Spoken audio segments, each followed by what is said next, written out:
Death Watch.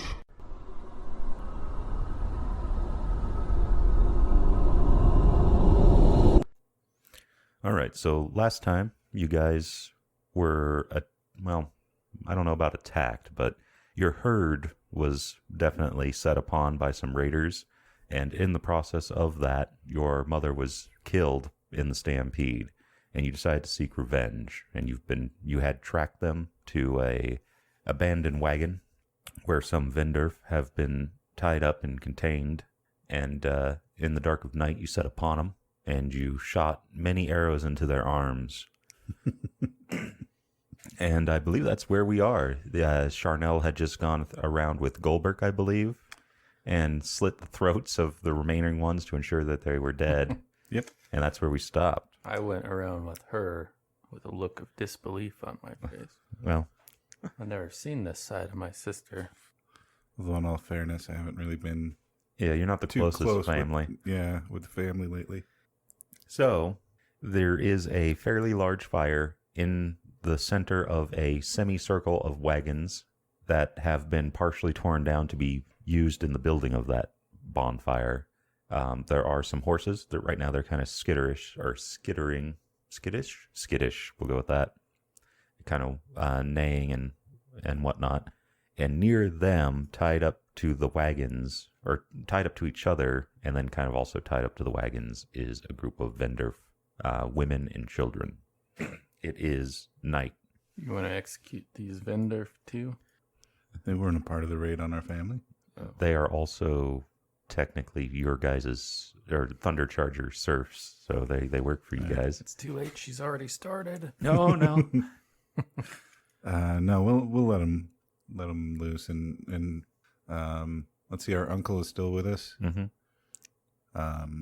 Maybe have them follow him while we look around for more, because this is not the whole raiding party. Mm-mm. So yeah, I'll mention that there were more that attacked us. We need to track down the rest of them. Yeah, I'll start going over the grounds and Okay. seeing if I can see which direction they came from to make this camp, or if, the greater part of that company, or whatever you want to call it, moved off somewhere. All right. After you free one of the vendor, there's a lot of thanks going on. And one of the women rubbing her wrists where she had been bound, she is thanking you. And in between those thanks, it kind of comes out that there are, in fact, more, and that they went off further north, and they took the men with them. I never thought about asking this. I'm a classist. Well, it makes sense. They are, anyone that isn't pure horse people are lesser. Talk to him. Oh, okay. Which is kind of weird for Goldberg, because he's kind of maybe a demure person? Yeah, I guess this was a flaw of the player of Goldberg. But I am now Goldberg the Forsaken, so Oh, that's true. perhaps things have changed. So yeah, she's like, they set upon us around early morning, and it was quick. They killed some of us who tried to resist, but for the most part, why would we resist? They were pure horse people. But they set upon us anyway. They killed some of the men immediately, and the rest they bound, and they split the group up and took them further north. Do you know what reason they might have had for splitting the group and taking some north? They didn't say. The leader, a fairly big man, he constantly muttered and talked to himself, but they gave no reason. This whole raid seems unusual. They've traveled way too far south. Also, technically, based on the numbers, it wouldn't be like a big raid, right? It's like a fairly small group, so that's kind of maybe odd too. But yeah, so you're gonna do some tracking. Yeah, well, I'll verify what they said and try to pick out their trail. All right. So you guys want Goldberg to stay with the vendor? Uncle, I thought you said. Oh yeah, sorry. Yeah. Gundrel. Gundrel. Are you just shouting orders? No, I'll ask him. Uncle, can you get these people to safety while we travel on and track down the rest of the attackers? He kind of eyes the vendor and kind of spits on the ground. She was your mother. listen to what you guys say on this. Well, Goldberg, I suppose the vendor could make their own way home. Yeah. As long as we make the plains a safer place. Oh, I'm not concerned about them. they were kind of there's kind of like a nomadic section that kind of wanders around your Thundercharger territory and performs various maintenance, weaving, repairing of pots, pans, making of pots and pans, stuff like that, right? Okay. So they were traveling in the wagons that are now destroyed, Oh, okay. which were also their homes. But I believe it's a day on horse south from here to get back to where the tents are currently set up. Is there enough food in this camp for them to make a 2-day on foot trip? Probably. Okay. Maybe we should just let them gather what supplies they need and point them in the direction of our camp. I agree. Sounds like a plan then. All right. The woman who had talked to you sort of seems to be the matriarch of this little group. She's very adamant that she doesn't want to leave because her husband probably won't be able to find her. You know, like he's out there still, and she seems hesitant to leave the where he had last seen her type of thing. Do you have children, Mother? I don't know what I'd call her. What would I call Knowing Goldberg the Forsaken, probably scum more. Do you have children, scum? Yeah, there's some young ones that are probably around. Like all the children are basically clinging to some woman or another, and she probably has one that maybe is a bit older, kind of has her own children, perhaps. Oh, where we're going, we cannot guarantee your child's safety. Shouldn't you look after your kid? You know, I grow tired of this. Let them do what they will. We need to press on. Once again, I'm We just shocked. We need to find Mother's killers. I agree. All right. So What about you, Hunder Still? he will. Hunder Still. That doesn't answer my question. He will agree to stay with the camp, make things easier on me, Okay. and he'll watch over them in case the raiders return. Fair enough. So, they went to the north. You can do some tracking rolls. Yeah, just make sure We forgot last time, but you have your dog. right. He could help. Yeah, he can. I think he actually has a better tracking than you Let's see. because he can use scent. Oh, yeah. And then Track while my scent. he's doing the tracking, trying to find the source of a trail to follow, I'm going to be asking them about an heirloom that was taken in the form of a dagger, Mm-hmm. the one that I'm looking for. Yeah, the ones that you ask immediately know what you're talking about. It was on his belt. He would occasionally, he was constantly kind of caressing the hilt. Okay. Some of them believe, well, actually, what is it? I believe we have what is it? Is it a innuendo type thing? Like a subterfuge type skill? Where is it? Communication, fast talk, intrigue. Intrigue. You can roll an intrigue if you want. I'll give you a plus 20. You can also figure out any runes you want. I don't have any runes that'll help that. I would say moon, because moon is shadow and secrecy. All right. But this is you trying to get them to open up a bit more. Yeah. So how do I roll for a rune bonus? You roll the rune itself. You should be able to click on it. No mods. Mm-mm. Okay. So you get a plus 20, or I believe it's plus 20 for normal success. Might be plus 15. I think it's plus 20 though. Yeah. Okay. And then at the top of the skill section, there's a mods thing. And so you'd add 20 to that. And then I believe that they're kind of scared. So you can add, did I say another one? Another plus 20, I believe. And the only thing it'll let me modify is the bio information. Really, if you're on the skills tab, it's Yes. very. Scroll all the way up. It's on the right-hand It's side. the only one we can change. It's called skill mod. Yeah, and that should work. Okay. You have to remember to change it back, though. Yeah, because it will modify all skill rolls. Plus 20. So you said plus 20, right? Plus 40 so total. plus 40 total.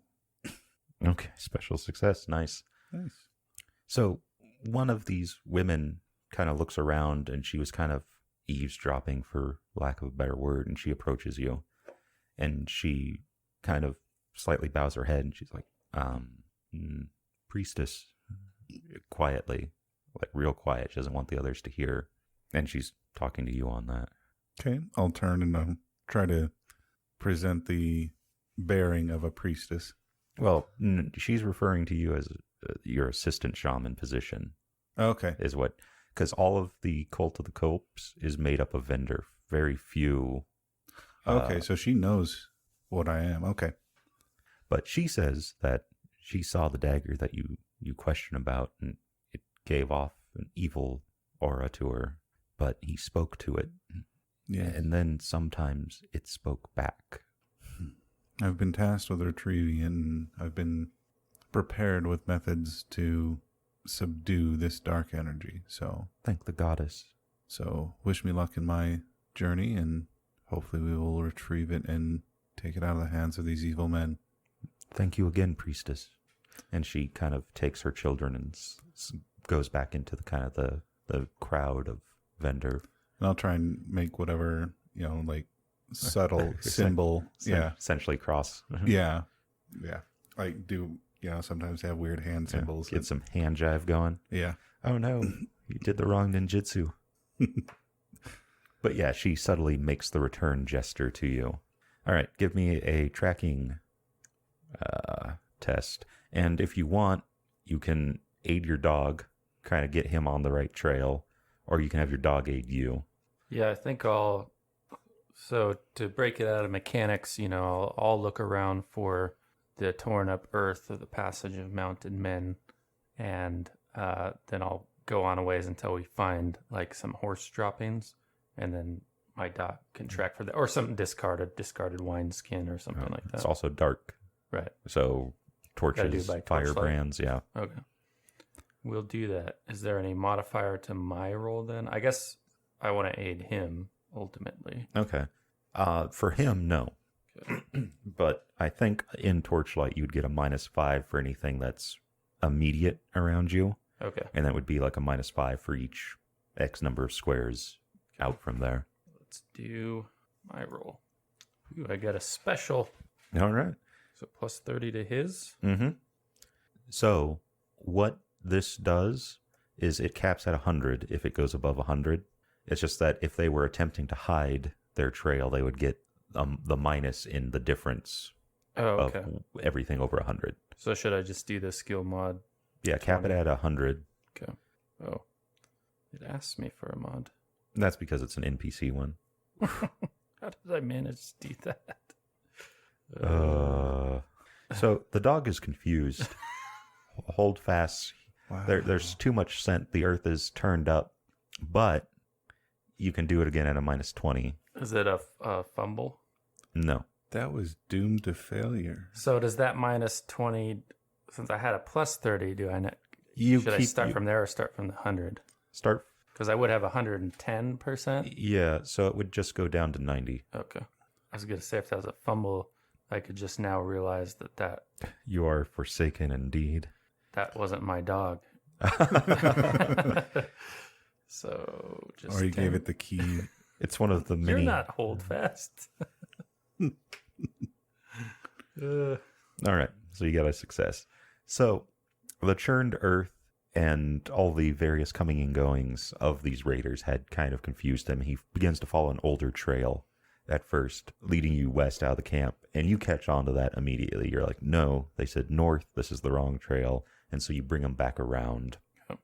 And he immediately latches onto another trail and starts going north. Once you get far enough away from the camp, you know that this isn't just the wanderings or whatnot. This is a solid trail going in the direction you want.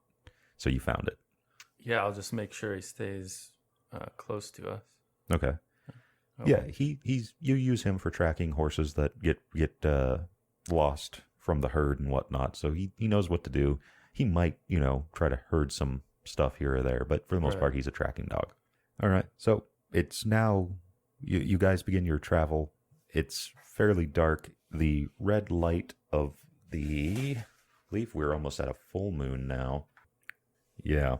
So the red light of the moon is kind of casting down on you guys, and it's very, I don't know, perhaps discomforting not that it's the moon, it's just that these plains are supposed to be a safe place for the Pure Horse people, where they graze and make ready for war. It's not supposed to kind of come from amongst the tribe.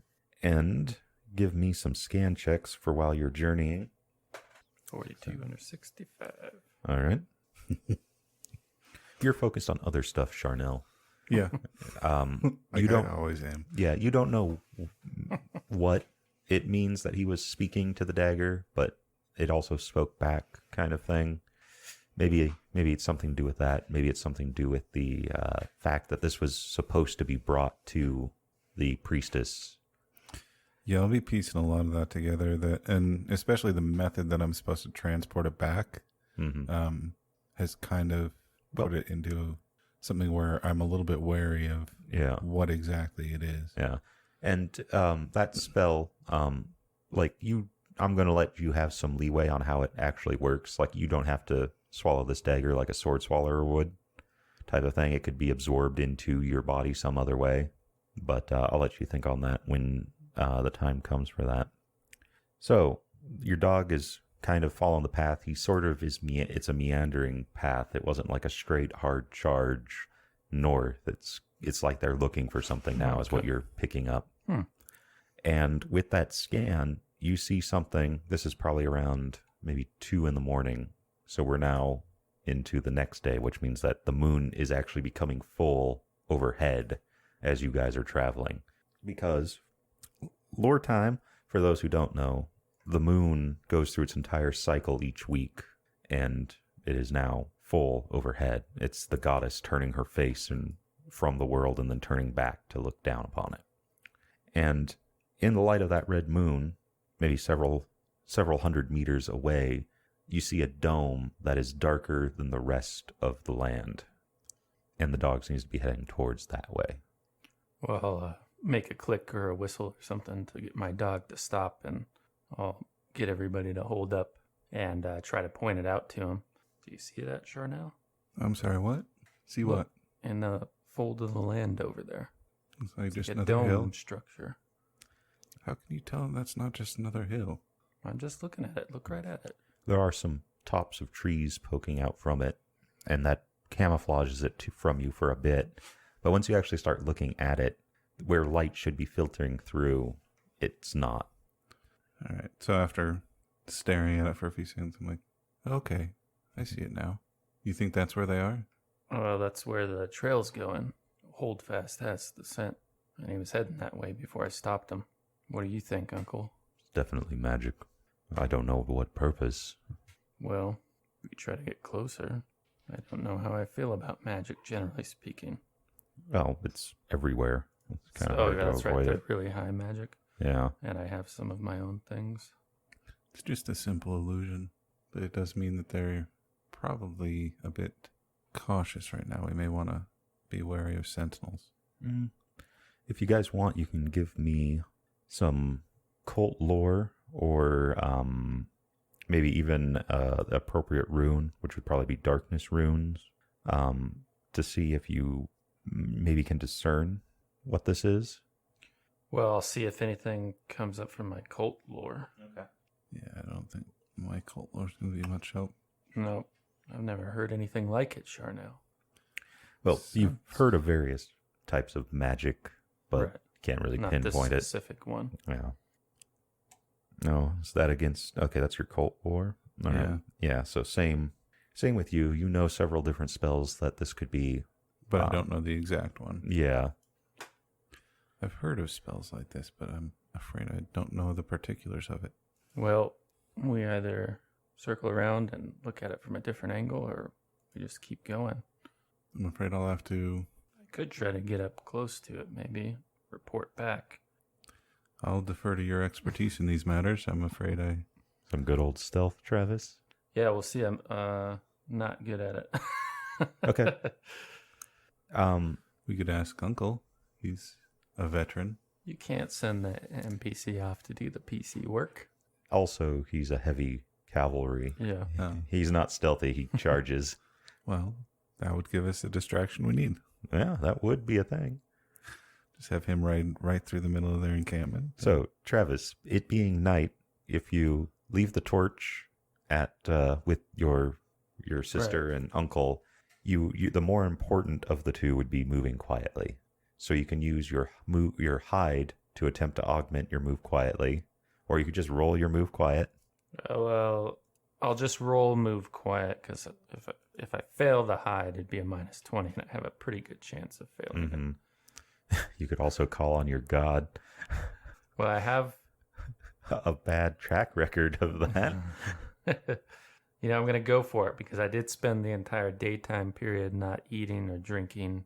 I didn't break my fast until nightfall. It might be passion, maybe, that you'd want to roll on. Because I believe you'd have to probably go like darkness or some other such. So yeah, we'll try to augment once again with my devotion to Yelm. Okay. Yelm has abandoned these Or lands. family. Family could also work if you wanted that. You got to do this. I'm a little perplexed by the sudden turn of Yelm's face away from me, metaphorically speaking. Okay. So we'll try it once more. 12 under 70. Got a special. So plus 30. Yelm is back. Of course, that only gives me a 45.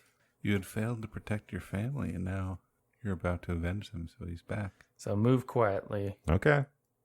8 Nice. under 45. Special. All right. So you make your way. There's some rolling hills that you had entered in earlier yesterday morning now. And these hills continue. And you work your way along them through the various small little like path thing that they can make up to this dome of darkness. And as you get closer, you see that there is light filtering through it. It's not, say, for lack of better description, it's not like the D&D darkness spell, right? It's just darker night. Okay. Right? So perhaps this was more meant for the daytime or some other thing. Perhaps it's whatever's going on in there. You don't know. But you make it up quiet as a mouse. No one, not even the creatures that are currently out and about at night, stir when you make your way past them. And when you get there, roll a listen. Oh, dang it. Almost forgot that. Plus 30. Such a thing to forget. At 49 over 40. Okay. Failure. So your ears are straining, but this kind of being foreign to you, this combat, this stealth, life on the line type of thing, the only thing you can really hear most of your trek towards this dome is the sound of your own heart thudding in your ears. But there is something that you sort of hear when you're up near the edge. This darkness ends at another copse of trees. This is like a tangled mess of just new growth that are kind of sprouting up all over the place. And you hear something in there moving. It doesn't sound large. It sounds like a man, perhaps. Man size, kind of walking around. It's not attempting to be quiet, but you definitely hear something moving. Okay. I think at that point, my nerves will get the best of me, and I'll decide to head back to Uncle and Sister and report what I saw. Sister, I think we can just, and Uncle, I think we can just walk up on it. I didn't see any sentries or anything like that, but I thought I heard something on the inside of it. I will follow you if you want to take the lead and lead us up to the hut. Why is that not? All right. Yeah.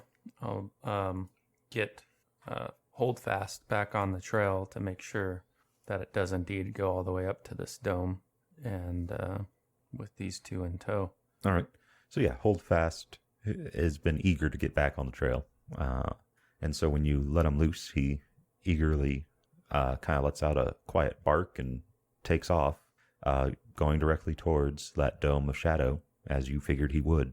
And when he gets close to it, you kind of see his ears go back, and he kind of lets out a bark and a growl real deep in his throat. You can see his hackles rising in the dim edge of your torchlight. If you were going to take the torch, I think they probably would be. It's still necessary, right? Yeah, if you want to do anything. Yeah. I mean, I So, just have Uncle hold it. as we're heading down in there, Torchbearer, yeah. I'm going to cast Second Sight on myself. Okay. It should give me the ability to pick out auras in the dark, as long as they're not blocked. Let's see. Sorry, I got to relearn all this. Yeah. What was it that I rolled to see? It was my... It was your... Is it a rune skill or is it spirit magic? It's spirit magic. Okay, yeah, so it's... Yeah, it's my... It should be power, a dice. right? Yeah, no, it's... There should be a dice for it, or a button cast under spirit magic. Oh, there it is, yeah. It's your POW times 5. All right, so... All right, you definitely do it. Okay. So, yeah. If there's anybody outside, let's see how big of a range it's at. Enchanted items are also visible. Yeah, it doesn't say how. It says that I can see everything inside the range of the spell, but It's most likely 200 meters. That seems to be about the range of most spirit magic, I believe. Yeah, if you want to see the range, you'd have to go to the beginning of the spirit magic section, I believe, and it lists everything.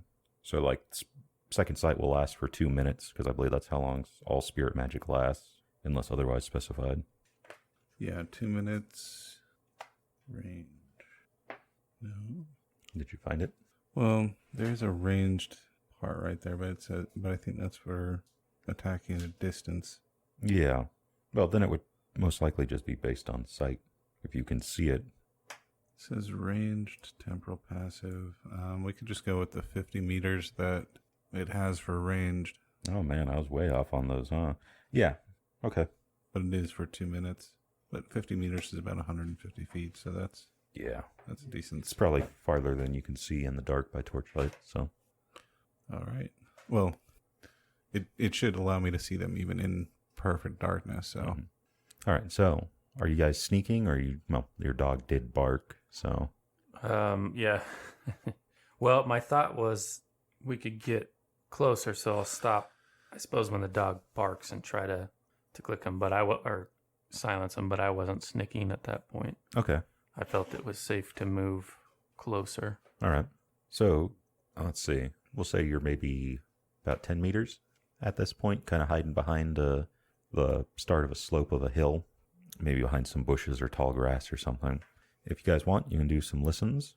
Charnel, you don't see anything in the darkness. All Is right. this like a retry for me? Yeah.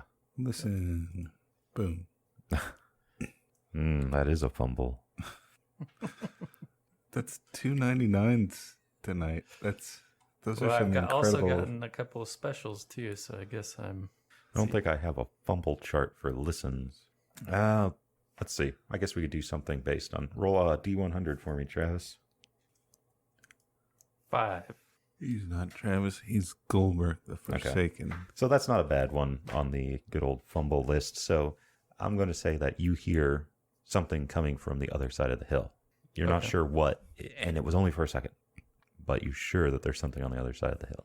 Well, I'll hiss out, something's coming, and grab my bow, knock an arrow, and be fixed on that point. Maybe try to go to ground a little bit. Okay. So. All right. So Now, were there actual trees in the area? there's trees up ahead inside the dome. Yeah. It's like I said, it's like new growth. They're like saplings, or maybe bigger. I don't know what you'd call it, but they're young trees that are kind of growing in a tangle. All right. Well, I'll try and follow his lead and kind of drop to my belly or crouch down. All right. So how long are you guys going to sit there and wait? Well, I'll just wait a minute, and if I don't hear it again, I suppose I'll probably realize it was nerves, and I'm not a boaster. I guess I guess it was nothing. Your uncle kind of grunts, shakes his head. But yeah, the night is quiet, other than the low growl that's coming from Holdfast. What'd I say, 10 meters away? So can we just walk into this? I don't know who I'm asking. We were both like, I don't know. Or should we just walk into it? You do know, Goldberg, that Holdfast is looking at something. He's growling at something. Holdfast definitely sees something or senses something. I'm following you. You lead the way. Sorry, I've been playing my rogue too long. What, you mean the rogue that's gone through and killed everything? That's true. Shouldn't you have just charged in there? Who was that? Was it it wasn't Lancelot and Monty Python, the Holy Grail, that takes the whole castle. Who was it? Yeah, it was. Yeah, It was Lancelot. Yeah. So, Yeah, except there wasn't much resistance. well, it was a wedding. Yeah. Yeah. Perhaps something similar will occur. I'll resist quoting it. That's a sin at the table. All right. No way. That's a blessing. Well, I guess, I'll shrug and be like, Yelm's got my back today, and I'll walk up to the edge of this dome Okay. and try to interact in it with some small way. I'll just put my hand on the edge of where I perceive the surface to be, and I'll make sure I have hold fast healed. Like, maybe I'll grab him by the scruff or something while I'm walking up there. Yeah, he's doing that thing that dogs do where they know they're not supposed to be barking anymore, but they kind of can't contain it. So he's kind of letting out the occasional yelp. Yeah. And For some reason, drives me even crazier yeah. in real life, not Goldberg. All right. So you walk up to it. You're going to put your hand. Yeah. All right. So yeah, like how what does it feel like to touch a shadow? Right. To put your hand in a dark room. But it's not tangible. Right. It's just darkness. It's Just nothing, just like it's in the air. Well, Yeah. then I'll, push past the visible light spectrum. I'll push my hand into the shadow, and if it's still nothing, I'll give them one farewell look and plunge into the darkness. yeah. Maybe I'll switch. I'll draw that old broadsword of mine, though. Okay.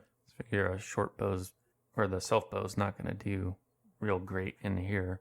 Yeah, your uncle also had to leave his horse behind, which Yeah. he grumbled about too. Shouldn't take horse, or you shouldn't go anywhere that a horse can't charge. Suppose Uncle. technically he could charge through this. That's He what we technically should- probably could. That's how we should do scouting. We just send Uncle to charge through the terrain ahead. I honestly believe that's how, like, if you're going to sneak somewhere, Yeah. you should just send the paladin to scout first, and they'll all target him. And then all your sneaky guys will be able to hide and set up. That's a good idea. The paladin meets his criteria of not being like involved in skullduggery and subterfuge, and then all the sneaky guys get to do their thing. Yeah. Plus, you get to see a paladin be lawful stupid. Now that's a true Lancelot move right there. All right, Travis. Broadsword in hand. Or copper? Bronze. Ding.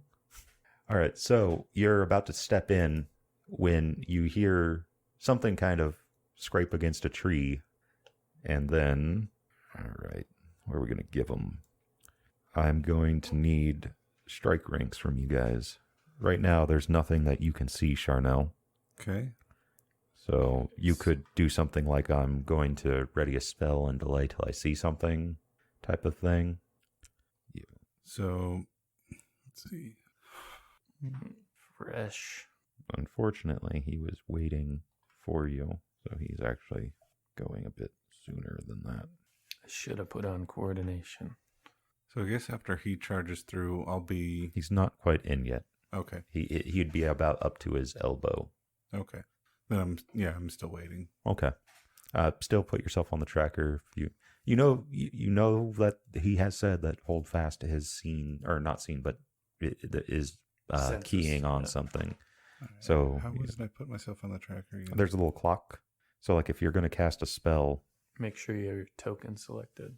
yeah, that's one. I don't think the spell has a token or a tracker thing. Let me bring up someone who would have that. Where is it? You. Yeah, so what you do is probably like go with your dagger and just get yourself on the list. Actually, I can put you on there. Ding. So, was it figure out what you want to do? So you'd have your dex as your base strike rank, and then you would add the magic points used for the spell -1. Yeah. So since I'm not actually casting anything, We could just make it at base 12, or you can try to. well, let's see. I don't think I'm going to be able to do anything this time, because if he goes through on his turn and I follow right after that, then, well, actually, if I follow through on that 4, then I would come in with enough time to cast on strike rank 11. Actually, I believe I'm doing this the wrong way. I think you get the penalties. There you go. All right, so Goldberg, you're about up to your elbow. You hear something coming towards you. You can't see anything yet, so you kind of got two options. You either back up or you complete the plunge. Well, I'll back up. Okay. Is there anything else you want to do? Well, I'll, make it abundantly clear that I now detect something for sure. All right. There's something in there. I don't know that it's fresh undead, but I'm fairly cautious by nature. Yeah, something comes stumbling out and takes a swing at you. Okay. And it is a vendor male in just normal clothing. No torch, no pow, no power that you can detect. He has no aura. Is that something that's curious to me? Yes. Okay. And he has in the light, it just appears black. He has a nasty wound, a black kind of slash down the center of his chest. All right. Dwing. So it's clumsy. It's like it didn't really know how to use the sword. And it just kind of takes a broad, slow swing at you. And you can roll a parry with the sword or if a shield if you have one. I do have a small shield. Okay. Will you allow me to retroactively have it? Well, no, because I was using my hand as kind of like guiding me through the darkness. So Let's be honest, it's a small shield. You can do both. Okay. All right, I will try then to parry it with my shield. Okay. Nice. Sword takes 1 point of damage. Or actually, it's not special. I don't think it does. I believe your shield won't take any, though, because you just... Yeah, okay. We're good. So yeah, Goldberg, in a surprising display of quick thinking on his feet, this thing comes at him and takes a swipe, just walks right out of the shadows, and he just parries it upward over his head. All right. So that's that one. I guess I could probably put your uncle on here. It's probably... That's a tabletop tradition to completely misplace NPCs during a combat. And then John or somebody will ask, hey, what's this person doing? Yeah, like I don't really want to, it's more work. Right. I'm going to take the Brandon route and cut out anything that's excess or... Well, he has a particular fear of undead, so he goes fleeing into the night. Nah, he wouldn't be the type that do that, unfortunately. So are undead something that's normal? They can be, but usually they're made. At least this type of undead. If you wanted that information, you can give me some cult lore, or you give me... I'd take a darkness rune roll as just basic knowledge of darkness. Maybe moon as well, because moon's kind of deep into magic. All right, I can do darkness or moon as pretty good ones. Try my cult. Okay. Nope. I'll try my darkness. Nope. All right, so yeah, you recognize what this is. This is some sort of undead, but yeah, I'll say that in kind of a gasp. He's an undead. Well, it's his turn anyway. So your uncle kind of goes walking up, and he's got his broadsword and his shield, his medium shield in his hand, and he takes a swing at this undead, and he says, "I don't care what it is." Hit on the head. No, it's a fumble. It's a fumble. So I'm going to say that it was a hit on the head. And he takes a good chunk of it just off, and it just doesn't do any damage. Doesn't phase it. Yeah. The head kind of gets rocked back, and some brain oozes out from the now opened wound, but it remains standing, and it kind of turns to face him. Well, shout out. Actually, if I'm able. Technically, if it was a player, I would do the fumble roll, which would possibly leave it open to hurting. If you want, I'm curious to one go of you through guys to see what happens to Uncle. Well, the problem is it might not just happen to Uncle. Could be us. It could happen to one of you. Let's do it. Let's get the full experience. Roll 1d100. 28. If we get killed by our helpful NPC, it's going to make for a great story. All right. Yeah, well, yeah. So he gets, Holdfast gets loose of you when you raise your shield, and he tangles in Gundrel's feet, and he falls to the ground, and he has to pick himself back up. Hold fast, I trained you better than this. Travis, because it was your dog, roll 1d3. 2. So first round is him going to be picking himself back up, and then the rounds after that are going to be him getting his feet under him. All right, actions or declare actions. Undead's going to continue to attack you, Travis. Yeah, so I was gonna shout out when I saw that his. Oh wait, we changed up the fumble. Yeah. That's right. Okay. Yeah, I intend to help my uncle by attacking this undead. Sounds like a good way to help. Okay. Zombie's going to continue to attack Goldberg. Charnel. I'm going to try a disruption spell. All right. So it's only 1 point, so that makes it a 6. Your dex strike rank modifier? Plus 0. Okay, yeah. So it'd be, I believe you have to technically interact with it. So yeah, that'd be 5 right there. Yeah. And then 1 for the spell itself? Yeah. Yeah, okay. Yeah, I believe it's a 6 for this one. All right. So, 2. Come on. All right, it's working. All right, so Gundrel picks himself up this turn. That goes to 1. And then it goes to Goldberg. Okay, so I step forward and try to slash at this thing. Mm-hmm. Can we augment combat rolls or? Yes, you can. A good one for you would probably be Sky Fire or Air, which is strength. You can use your passions if you want. Yeah, I think I'll try to. Technically, if you really wanted and you can convince me, you could use Sing. One day. Where do I roll the? Where are you trying to augment? I wanted to use the fire. The rune itself. Oh, I see. So what is, you're just calling on Yelm, essentially? Yeah, I think so. I was going to use, let's see. So is that something we should get in the habit of like coming up with a justification for it? That's a good thing. Because there's some of that stuff where, like, I don't know, where it might not be immediately apparent. Yeah. And you could, come on, like GM, like I was saying, like with the singing, like, I'm a very charismatic bardic type person. I believe that I can sing and give myself inspiration.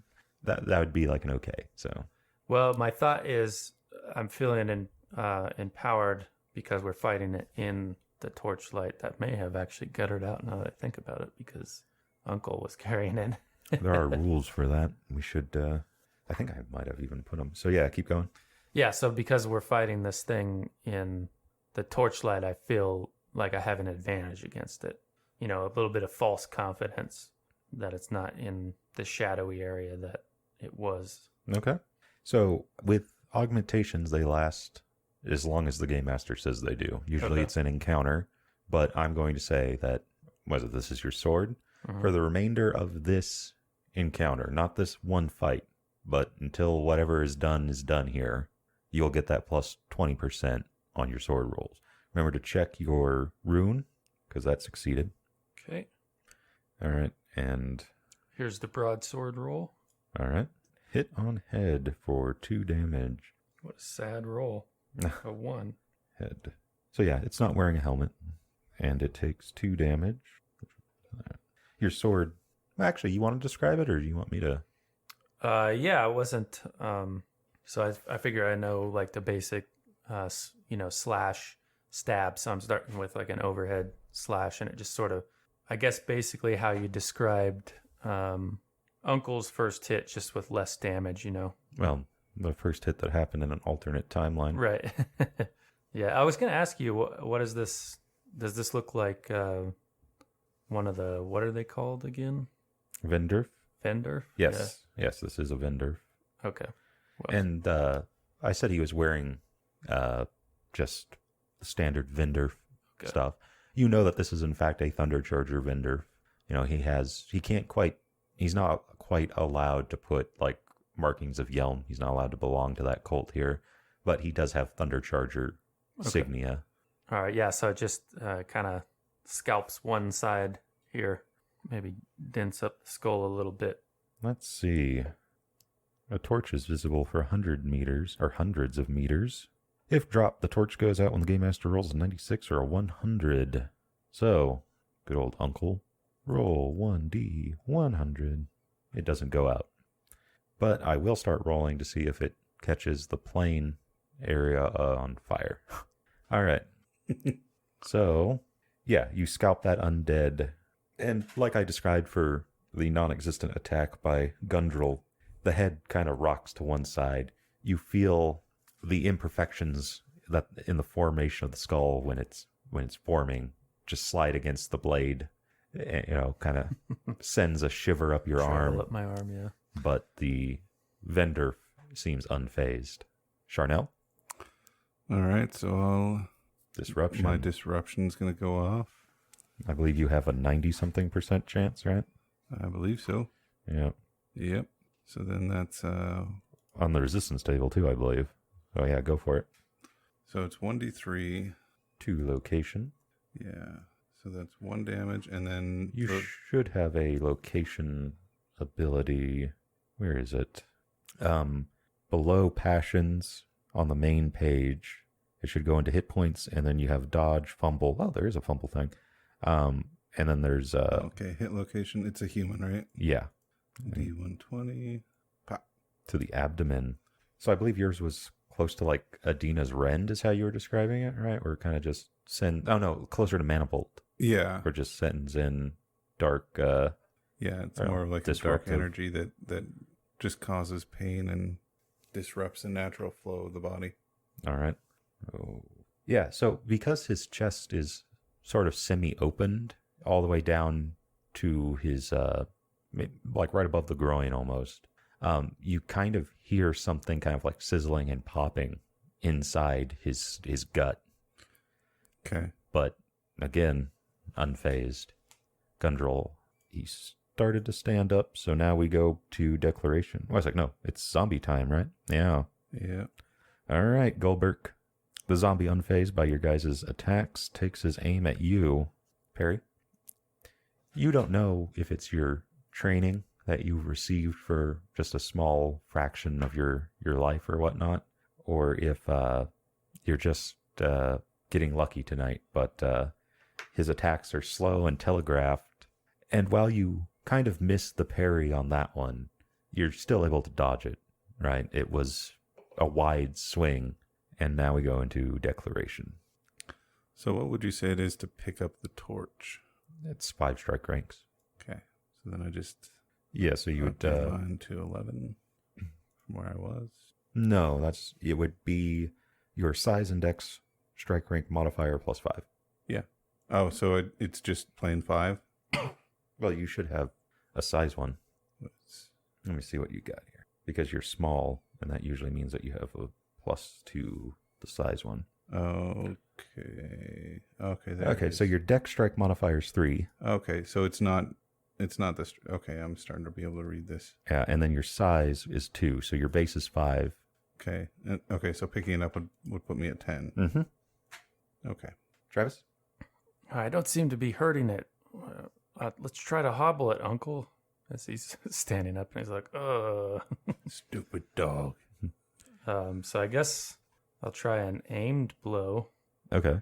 So that 12. puts me at 12 and then half my skill. And what section of the body are you going for? The legs. Okay. Don't seem to be able to edit the turn order anymore. Oh, that's because I'm trying to do the zombie. There you go. Goldberg, the undead. That's a bit worse than Forsaken. All right, so your uncle finishes standing back up, and he is kind of, he kind of cusses at the dog and then squares his shoulders. And the undead gets to go for you again, Goldberg. All right, roll parry. Failure.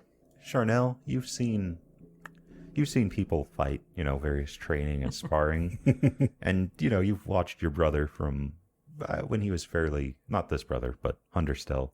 Well, he would have been fairly older than you, but you still might have some memories from when he was younger and starting off, when they would wear various like heavy quilted shirts and jerkins for armor and whatnot. And this is very similar to that. Two novice children Just wildly swinging at each other. All right. So I believe your aim. No, it's like, no, we got Charnel. Yeah, so I'll pick it up. All right. You pick up the torch. Some of the grass was starting to smolder, but it hasn't taken yet. Okay. Actually, you know what? Seeing as how you guys are all about fairness and rolling. Yeah. 1D, 100. We'll say if it's 25 or under. Okay, yeah. So it's some smoldering embers of grass, but nothing quite taken. Okay. Now, Goldberg. Okay, I'll slash out at the legs, but a little off balance from my ineffective attempts to block that blows that will not hit me. Well, the reason you're rolling that is because if you get like a special on a parry, you can still damage the weapon. I failed the attack. Quite spectacularly, 72 over too. 33. I'm going to say you didn't fail the attack. It just sunk in. So it's stuck? No, because it wasn't a fumble. Right. It bit flesh. Just not enough. Yeah, you felt it go into meat. It just doesn't seem to do anything. All right, declarations. So I want to try and shove this burning torch into its chest. Okay, that sounds like something you can do. It would. So it'd be the base dex, base size, and then what would be would it just be my melee of 5 or? And would I be able to target its chest? Yeah, you'd be able. Well, no, you wouldn't be able to target its chest. That'd put you just at the 12. And then I'd say you can roll with half your one-handed skill. So pick whichever highest one-handed skill you have and do it at half, and that'd be what you'd be rolling. Okay, if I can take it at the same rate as my dagger, then yeah, I'll try and. I do believe that there is different rules for attempting to hold fire there. I believe it stated something along the lines of like a living creature usually won't let you just hold a torch there. Yeah.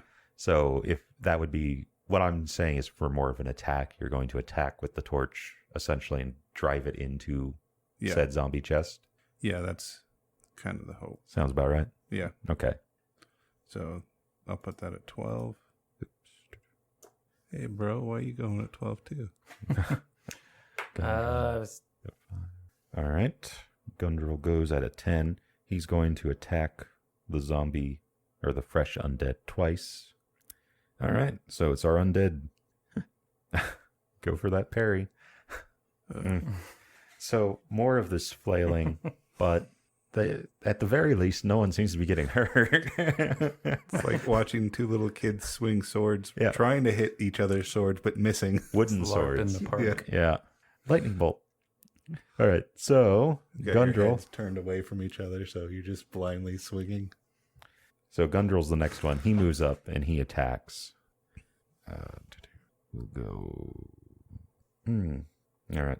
So those would be made at 50%-ish each, probably 55. If you get a skill or around 100, you can split it into 2. And then if you get around 150, you can do 3 if there's enough strike ranks for it, which is why he went at 10. Okay. So he got 2 hits in to the right leg and the abdomen, 10 to the abdomen, and the right leg. 8. All right.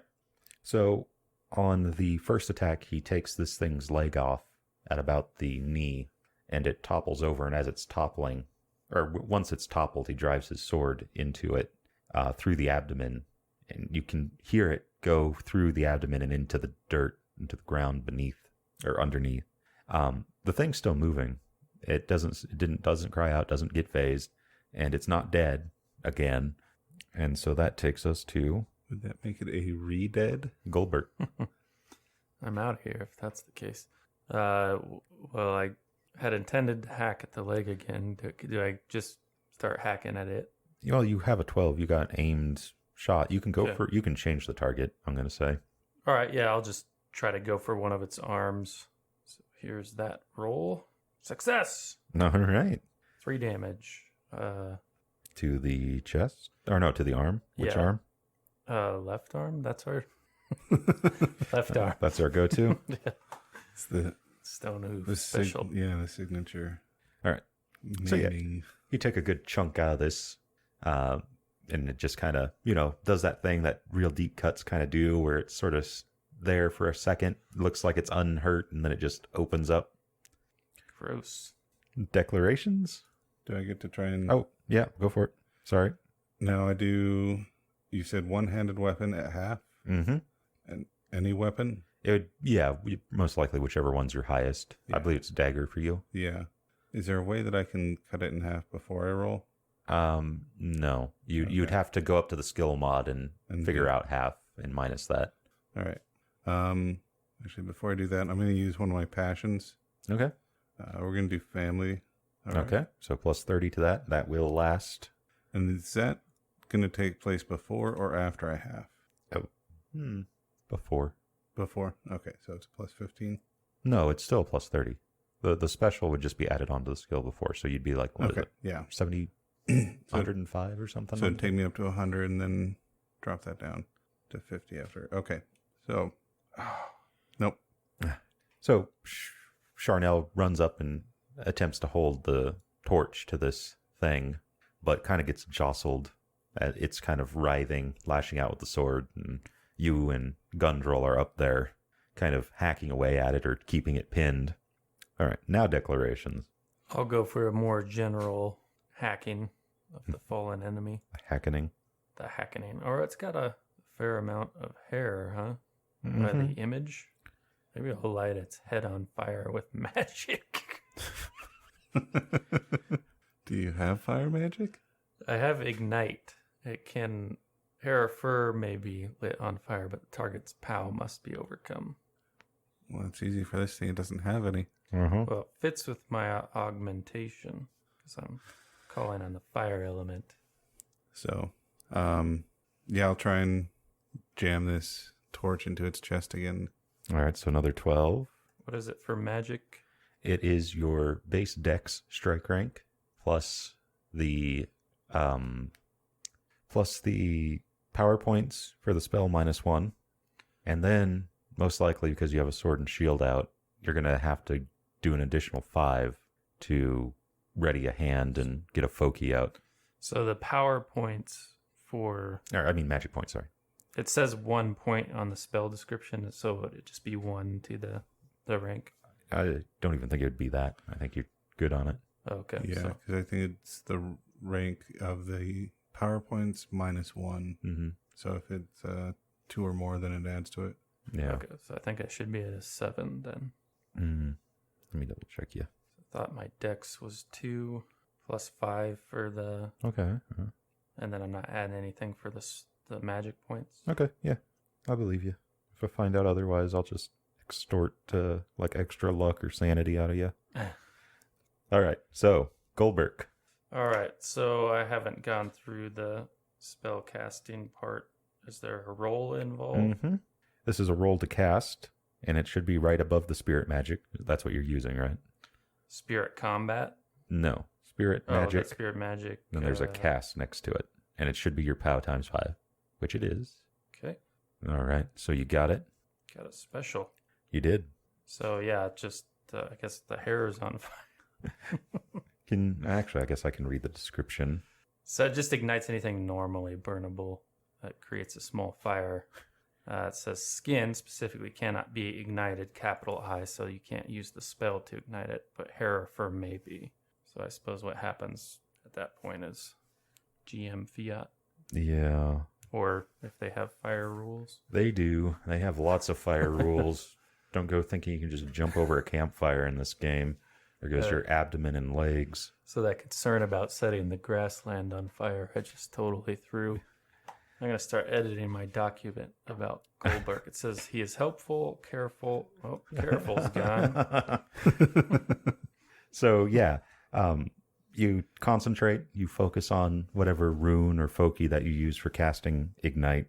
And it goes up. Its head is soon wreathed in flame. And the surrounding grass begins to darken and take on that glow. Put it out, Uncle. Ignite. And so I just lose the 1 magic point. Yeah. Okay. He's going to kill us and say that it was an accident. I That's don't. because we're so dumb. I timed it with your torch attack. Based on Goldberg, I figure he would just not say anything about what happened. Where's your family? I'm gonna go herd. Let's see. Fire. 157. Oh. Sorry about that, Chris. No, you're good, because I'm gonna have to probably look it up here for Charnel's attack. All right, the undead, once again, unfazed by everything, lashes out. This time it will try to go for your uncle. And again, it fails, and he will parry with said shield. Bong. Yeah. So it clangs off his metal shield, and you see some sparks light up the night. And I would say that breaks its sword with that damage right there. So it's now down its broadsword. Gundrel attacks in retaliation to it. He's doing 2 attacks. Let's see what we got. Critical to... All right, so he hits the left arm. Good old family tradition right there. And then he crits on the right leg. Oh, nice. So 2 more limbs go flying off of this thing. Let's see what we're down to on it. What was it? 22 damage. When I say it was right arm. Actually, I guess the right... Oh, no, that's leg. Arm. Right arm's already gone, so that goes into the torso. Chest. -5. There's 2. And then the other one was the right leg. Right leg goes flying. Yeah, definitely goes flying. But the thing's still going. And that takes us to Charnel. All right. So if anyone wants to read the fire rules, it's 157 of the core rule book. Yeah, I've been looking at it. The inhalation rules are kind of interesting. Mm-hmm. So do I still have my bonus for my passion, or... That's going to last till I say it's gone. Okay. And you haven't said it's gone yet, so I'm going to... In fact, I think I said it will last the remainder of this night, essentially. That's what you said about his. I wasn't sure if it applied to mine as well. Yeah, so... I'm giving it to you, too. All right. So... Thanks, that's her. I succeeded. If you are technically wanting to light this thing on fire, we would have to change the rules a bit. You wouldn't need to actually roll to attack. You just need to hold it there. Yeah. Do you want to do that instead? Yep. All right. So I'm going to say, because you went on 12 there, that this is you doing it for the entire round, and this is when we'll figure out damage. So where are you holding said torch? Right where its heart should be. Okay. There. The chest does appear to be empty. Oh, well, stick it into the empty cavity that... Okay. So that's 1d6. And then Travis, if you want to roll a 1d6 for old Goldberg, and that will target the head. 1. All right. So what'd you get for the chest? 2? 2. All right. And the head. I've been rolling horrible all day. All right. You don't know why or how but it suddenly succumbs to whatever it was. It's like like those like toy snakes that kind of have just a string running through it, and you can kind of like pull a trigger and whatnot, and they'll bend and look like they're slithering. Well, it was sort of like that if you just suddenly cut the string. There was some sort of tautness to this being, and now it's just slack. It's not looking around. It's not groaning. It's just empty. Okay. But you hear more movement in the dome of darkness and the copse of trees ahead. Approaching movement, or just... I'm going to say that you guys are out of strike rank for the time being, so you can move as you want. Is it a lot of movement, or like just... Roll, listen. Prefer you just tell me, but... What are you going to do for me? I'm going to roll a listen. No? There. Mm. Yeah, I don't even hear movement. You hear the sound of the leaves. Yeah. And the grass rustling in the breeze.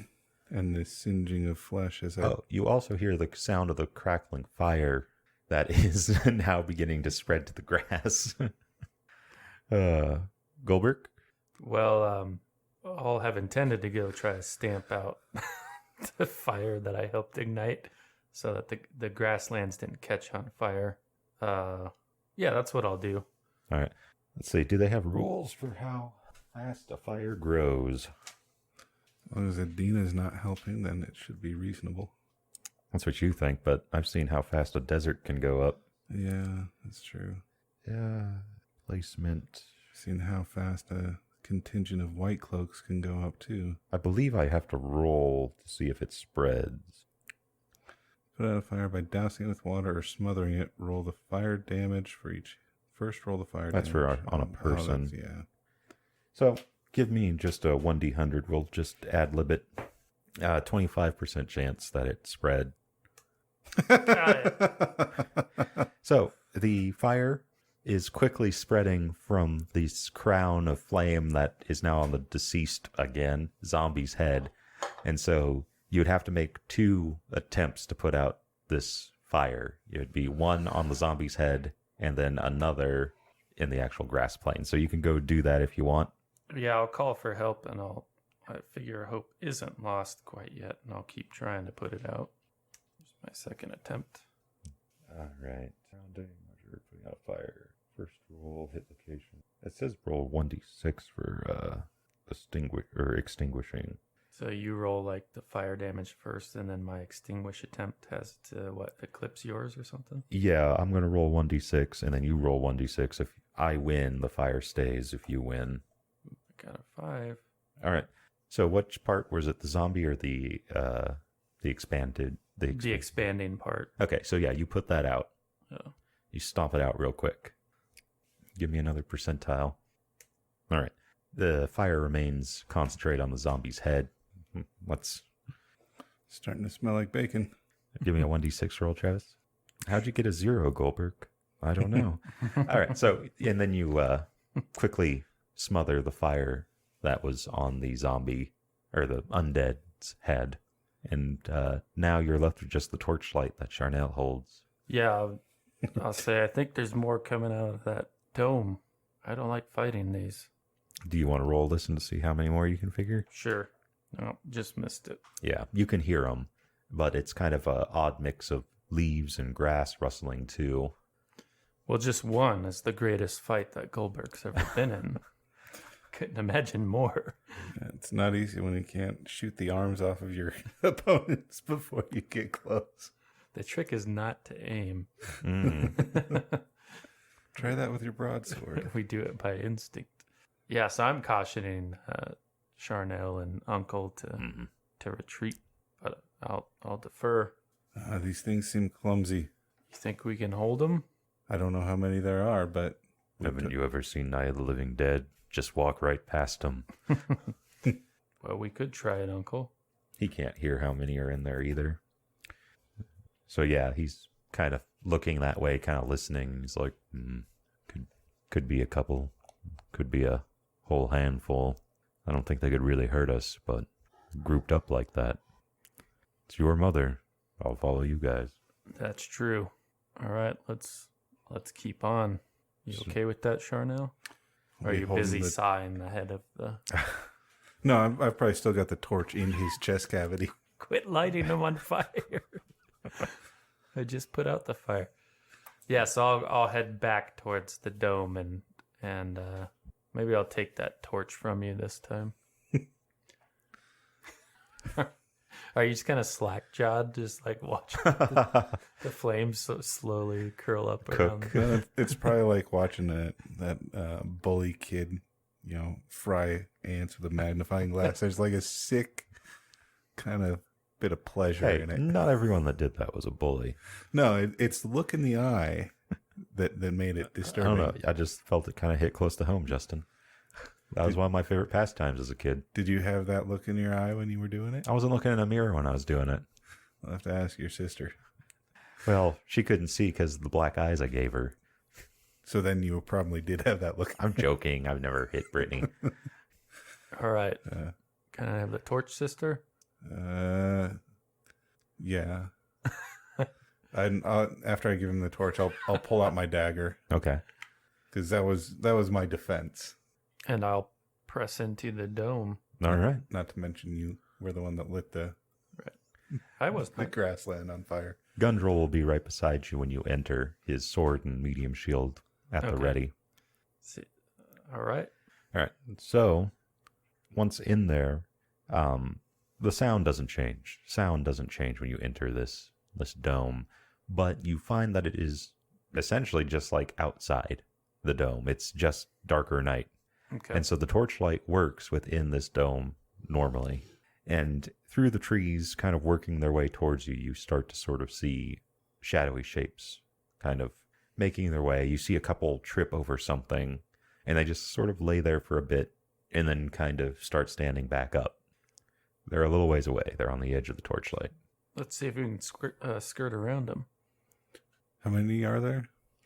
Right now, without really doing a scan, you can see 3, maybe 4. Okay.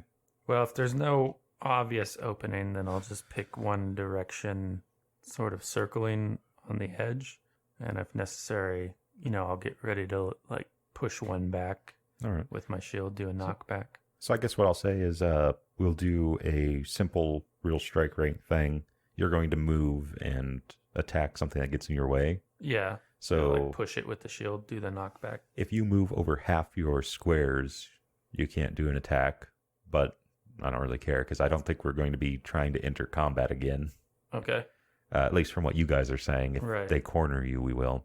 So I'm going to say that they'll take... there's one between you and forward, I'm guessing is how you kind of want to go. Yeah. Deeper into it, more north. All right. So there'll be one attack coming your way, and you can do a push. Okay. So it's page 224, the knockback.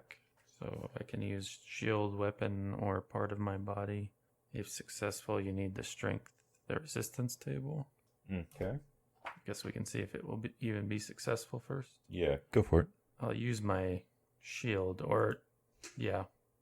push him away with the shield. Okay. Pop up. Oh, yeah. Okay, then what? Attack the weapon or the bone. Size and strength of the attacker as resistance roll. All right, so what's your size and strength?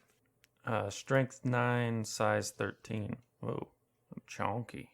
I think we're described as more tall and lean. Right. I'm also a size 13, so... Yeah. Well, you're tall too.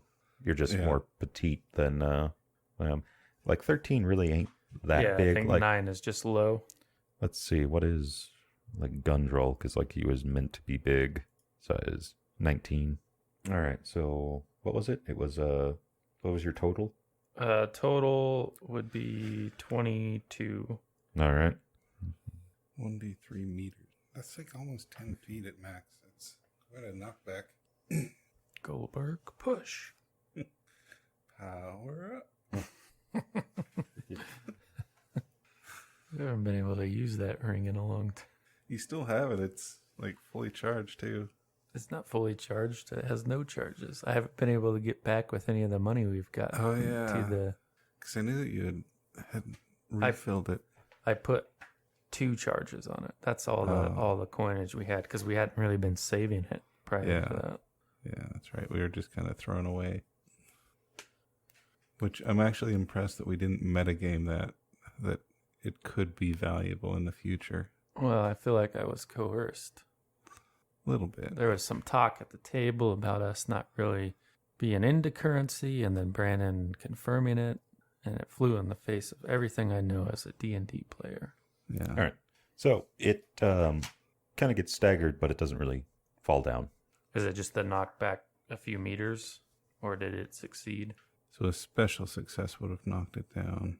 Okay, let's see on that. I didn't read that far. I only got a regular. It said if I'm successful, the target is knocked back 1d3 meters. And if it's a special success, they're knocked down. If it's critical, they drop anything held. But I'm not sure how the resistance roll went against him. Oh, he got a special. Mm-hmm. So you both had specials?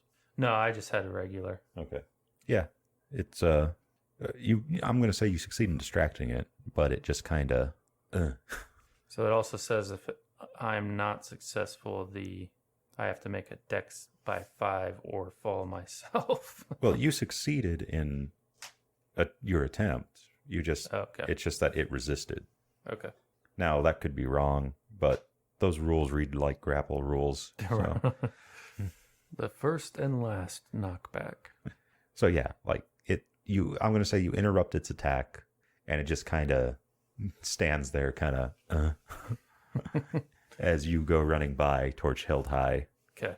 And Gundrel beside you, and Charnel trying to light something else on fire, probably. No, I'll be kind of holding my dagger close, ready to slash at anything that comes near me. All right. As we move forward. I don't have a shield. So you guys run past them into the semi-dense copse of trees that are that kind of form around you. Travel is rough in here. Lots of snags, lots of footholds and whatnot. Or not footholds, but, just tangles that you can easily kind of trip over. You hear them kind of trying to give chase, but you hear lots of falls and lots of standing back up. And you guys might be sharing similar circumstances. So give me a dex. Ooh, let's see. I believe it would probably be hard traveling through here. I believe it's a dex times 2. And we'll use that to determine how far you guys start getting, whether or not they catch up to you. X times 2. Yes. Failure. That is the third fumble roll we've had tonight. That's impressive. All right. So Charnel fumbles. That should be like 3 fumbles in a night is literally a 1 in a million shot. Did you trip over hold fast? Probably. Give me a 1d100 roll, Justin. We'll see how bad of a fumble it is. I'm afraid to. Oh, there's also a fumble button, I believe. Yeah, I think he pointed it out where the hit location was. It's right by there. There's the 30. Hit nearest friend. I don't think I can do that one. Well, you could knock somebody down. Yeah, that fumble button wouldn't work. We don't want you hitting someone when you fall. So what'd you say, 30? Yeah. All right. So what I'm doing is taking that fumble and using it as ideas. Gotcha. So it's your sandal strap breaks. Got caught in something. And so I'm going to say that you have to move at a reduced speed, or you might start cutting up your foot. Okay. But for the most part, you don't get tripped up too much. You guys are able to stay ahead of the undead. Listens. Why do I keep asking you guys for listens, actually? I just realized that.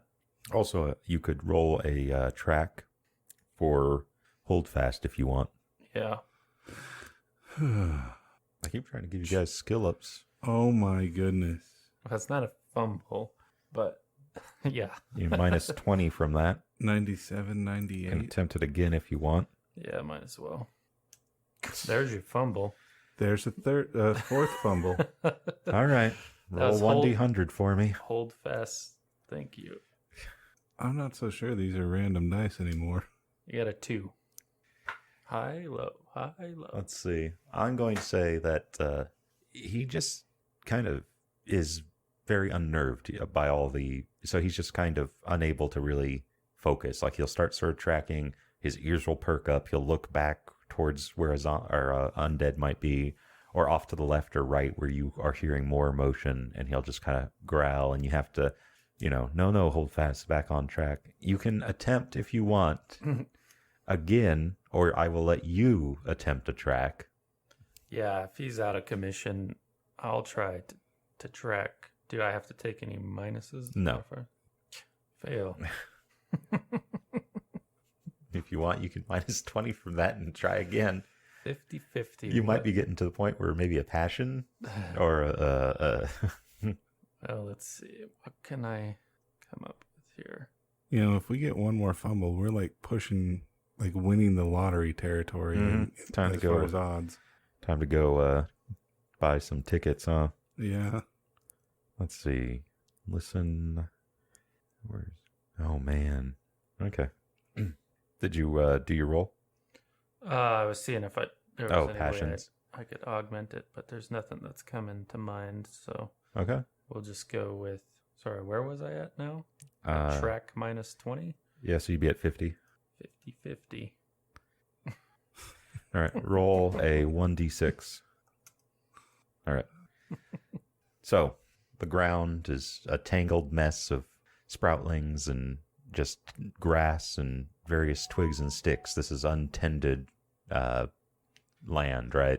And Goldberg, you lost the trail. Hold fast isn't obeying, and you just take a direction. You start going in it, and whenever you hear a motion from an undead, you steer the party around it, and you kind of listen to them as they give whatever passes is chasing you. And this goes on for a while. This goes on for 2 hours of you trying to get your way through this dome of darkness and twisting trees, pursued by undead. when suddenly you just step out into a clearing. Okay. Well, I'll pause there to catch my breath and look around. All right. Do we have any sort of like location skills? Maybe intelligence times 5 would work. Unless there's actually a skill that, like navigation. Let me take a look. I don't have a navigation, but like homeland lore, maybe? No, lore won't work for that. So if there's no navigation, go with intelligence times 5. Oh, it's a success. Just barely. way. All right. Through all the twisting and turnings and various backtrackings and just trying to avoid these undead, you believe that you are now somewhere in the middle of the copse. You believe that you've continued north. Overhead, you figure the sky should be starting to brighten soon, but you doubt if you'll ever know if it does inside this dome. But yeah, the grass, there is actual grass growing. It seems like this was open to the sun. At some point. Mm-hmm. Well, it seems like a good opportunity to try to get our actual bearings again. So I'll look around for signs of life or passage. Okay. Roll, listen. I'll be taking a few moments to pluck thorns and whatever out of my feet. Okay. Got it. Congratulations. You hear the sound of chanting. Shh, you hear that? No. Because I didn't roll. Someone's chanting. Quiet. It's off in this direction. All right. Now, the sound of this voice chanting it kind of leaves your skin crawling, right?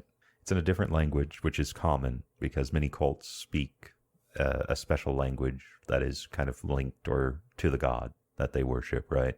Fire speech for Yelm, earth speech for Arnalda, and stuff like that. But you haven't heard this speech before, and it just kind of doesn't sit right with you. Do I recognize it at all? Roll, listen. Oh, I prefer not to. that's right. I have to listen to hear it. No, I don't hear it. No, you can't. You hear it when he points it out, but you can't make it out. It's kind of droning altogether. All right. So, Goldberg, what were you doing? So I guess I'll, as my role as the bad stealth. Well, probably I just won't. I've alerted them, so I'll just, start stalking towards where I hear the chanting coming from. Okay. So, it's a short distance. You catch the shadows of it first. You see a man laying on the ground. His head's twisted around. He's clad in standard cavalry gear for the pure horse people, and he has blood rider markings on him. So that's the first thing you see. And the chanting's growing steadily louder as you're getting closer to this. It looks like the grass here was kind of pressed down, like there had been lots of motion or whatnot here recently. Okay. You continue on past him. You start seeing a couple more bodies. These look like Vindurf. It looks like they were just kind of cut into, just toyed with, just various slashes. They're stripped of their clothing right now, and they're just kind of piled up. They're all male, which would fit with what was told to you back at the wagons. Right. And then you see a shadow moving slightly beyond that, and it is hunched over what appears to be a small outcropping of rocks. Not outcropping, but like several rocks. There we go. And it is fairly broad. You don't quite think a man should get that big if that's what this is, but it's just broad across the shoulders, and it seems to be doing a sawing motion on whatever's in front of it. And the chanting's loud enough.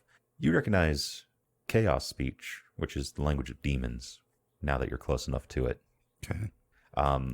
While chaos is generally a bad thing, the moon, the goddess, does accept it as a form of magic and an element of the world, but it's something that you probably wouldn't want to mess with.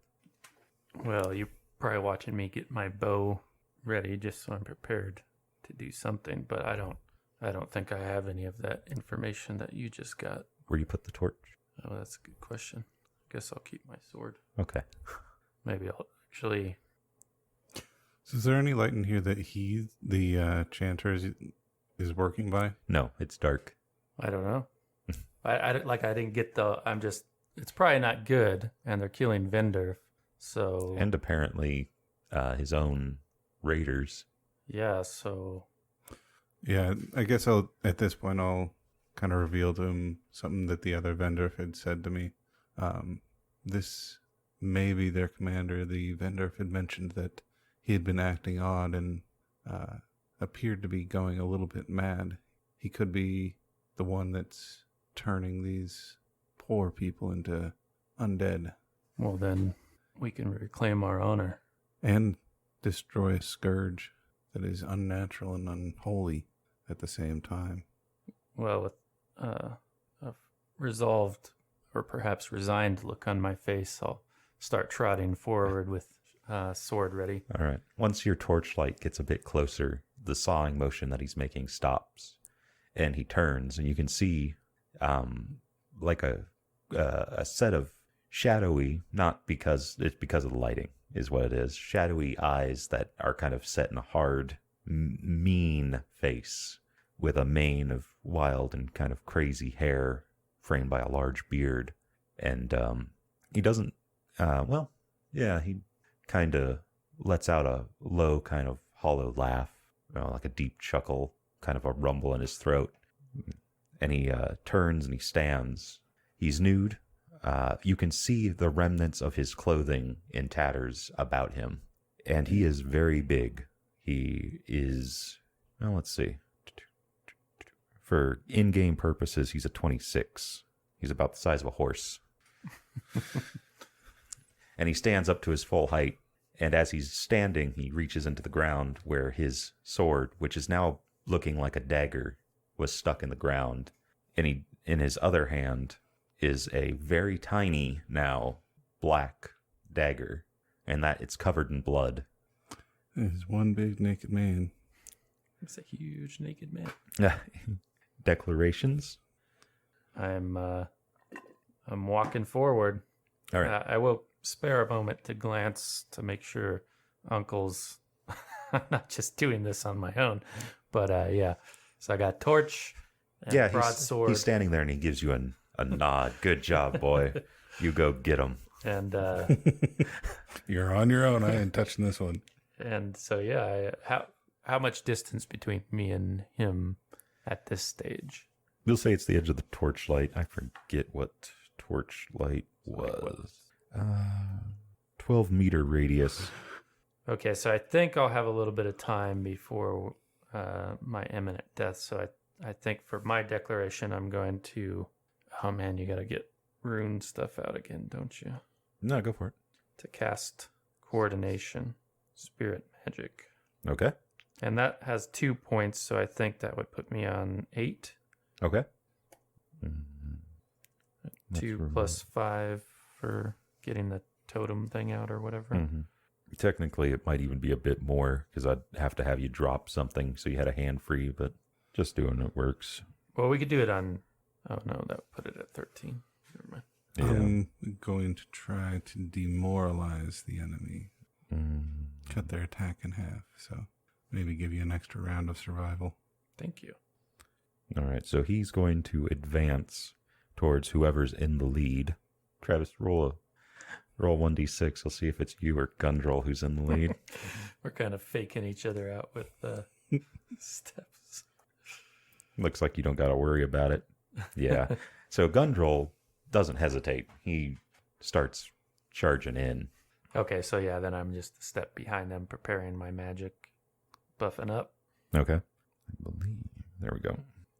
So he's going to cast rune magic for his first one. I think Gundrel might too, just to give himself more protection. So actually, he's not charging in front of you. I think he can do both. All right. Did we get you, Justin? Yeah. Okay. So he utters this blood rider. He utters something in that tongue that you had been hearing him chanting, and as he's talking, his skin kind of ripples and darkens and kind of appears almost scaly, and the mad blueness of his eyes is sapped, and they just become tiny pinpoint pupil dots is the only color in them, and his blonde hair turns snow white in the torchlight. And that's his turn, which leads us to Gundrel, who calls out to Yelm. Let's get his roll here. Dink. And Yelm answers. And he calls out to Yelm for protection. Protect me against this creature. And for a second, it's kind of like he's been wreathed in flame, like the entirety of him. And then it kind of winks out, but you can still sort of see a shimmer of heat. And that's his turn. Charnel. So can I use a passion here for my devotion to the goddess to give me a boost to my power versus power against him? Well, let's see if I get the cast off first. Well, that would be what you'd attempt to increase, not the actual POW versus POW, I believe. Okay. Special. Yeah. All right. So what does Demoralize do here? They lose faith in what they're doing. Essentially, they get a penalty to their attacks. Okay. By how much? Is it the opposite of Blade Sharp? I believe it's half. That's what it says. Let me see if I got it. Demoralize. Victims can still defend themselves fully, but attack only at half normal percentage. They can use defensive and heal spells. All right. So you need to do POW versus POW now? Is that right? Yeah. All right. And what is that off the top of your head? Is it just the times 5? Yeah. Okay. All right. So he failed. Okay. So he becomes unsure of himself, and his attacks are... Oh, wait. Sorry. You have to overcome counter magic. Counter magic. Okay. What do I He's do? got shield on, or whatever it's called for the rune magic. Yeah, shield. All right. So the spell protects the wearer from damage. Each point of shield gives the wearer 2 points of magical armor and 2 points of counter magic. So for counter magic, the defensive spell protects the target it is cast upon and any other incoming spells, including those such as detection, protection, and healing spells. However, it does not interfere with previously enchanted objects, such as sword with a blade sharp. So, on the incoming spell is 2 or more points weaker than counter magic. It is eliminated, and the counter magic remains. Okay. So he has 4 points of counter magic. So you would have to potentially bolster your spells, which would change your strike rank. Sorry, I forgot to. Okay. Yeah, if I can, then I would bolster it by 2. So how many, what would that put it at? The disruption? Oh, that would put my turn order at 9. No, the demoralization. Oh. What would be the total magic points being spent? 3. No, it needs to be 4 or more. Okay. If the incoming spell is 2 or more points weaker, actually, so it needs to be 6 or more. Then the counter magic, it is eliminated. Okay. So I'd have to spend 6 magic points to get past it? I believe that's what I'm reading, yeah. Well, it just has to overcome it. So it has to at least be 4. If it's 2 points higher than the counter magic, so 6, it would eliminate the counter magic. Okay. Do you have that? I think I can share it with you here. What is that? Spirit magic. Counter magic. Someone has it. Edit. I have it, but I don't think I have counter magic, but it's shared with me. I thought it's because you have shield. Oh, do I? Yeah, I don't see counter magic under mine. Yeah, I'm sharing it with you now. There you go. And I don't think you have shield either, so let's share that with you. So then, just an A. Without knowing that he has counter magic on him. Well, you saw rune magic go off. Okay. And it didn't really seem to change him, but it worked similar to Gundrel's, because that's what Gundrel just put on himself. Okay. So he called out and some sort of protection happened. So you can probably put 2 and 2 together there. Okay. If that's possible, okay, then, so if it's... Yeah, I'll actually use 7 points, which is half of my remaining points. Okay. But that puts me at a 12. There's so many different rules. Okay. Get past the shield. Must be at least 1 point stronger than the defense of the shield. Spell does not So, okay, so you only need to do 1 more point. So you'd need 5. But it won't disappear like it will with counter magic, the spirit magic spell. Okay? Okay. But still, without knowing exactly how You're just powerful it is, gonna I'll just use... punch through it? Yeah. So I'll use half of what I have left. Okay. So that being all changed, he failed his thing, so he is demoralized. Okay. And that will take us to Goldberg. Yeah, so I declared that I was Sorry about that, guys. doing some spirit magic. You can cast them on yourself? Yeah. Okay. Unless there's something else that it like specifies that you can't. Okay, yeah, I haven't read what everything means. So I'm casting coordination, which takes 2 points. Yeah, that can be cast on yourself. Let's look at it. Underneath the spirit magic, there's a coordination box too, so you can check that if you cast it, and it should automatically figure in what all you get.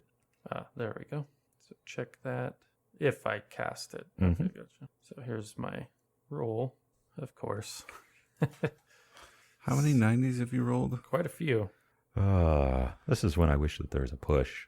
I kind of want to give you $2 to buy a lottery ticket on your way home because there's got to be I have some. had a couple of specials, yeah, I guess specials not as great as 90. All right, so you fail to maintain the focus that you need to cast your spirit magic. So do I still expend magic points? No. Okay. No, you're good on that. At least there's that. All right, I believe you were our last one, because technically this would be when Charnel's spell would go off, but we already figured it. Yeah. So, declarations. He's going to walk towards whoever is closest and attack them. Well, no time for that. Spell casting, since he's advancing, so I declare that I'll get my broadsword ready and attack him, which I think puts me at a 9. Okay. Gundrel's going to charge ahead and attack the former Blood Rider. How much do I have to move? Not too much. He was stepping towards you guys. I figured you probably may get a +1, which is something I'm going to have to factor in here. That goes to 9. Gundrel goes to 4.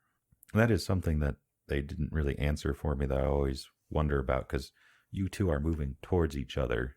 So I guess how I'd want to do it is technically Gundrel, who moves first, would have to make the movement and take the penalty to his strike rank, and then the other guy would not have to move. But all right, and Charnel, what were you doing? I'll be casting Disruption on him. Okay. Using my remaining spirit points. All right, and you do know that you'll have to at least spend 5 additional to... Yeah, okay. I'm using all 6 of my remaining. Okay. In the old days, I believe that also increased... I think there was 2 ways you could increase damage with it, and then I think the other way is because you're empowering the spell that wouldn't count towards the damage. So. Yeah, and it's weird. It doesn't really say anything about increasing damage by power or anything like that. No, it doesn't in the modern era. All right, so Gundrel charges forward, and he will attempt to attack. Let's see what we got here. 37, normal success. Blood Rider will attempt to parry with his broadsword.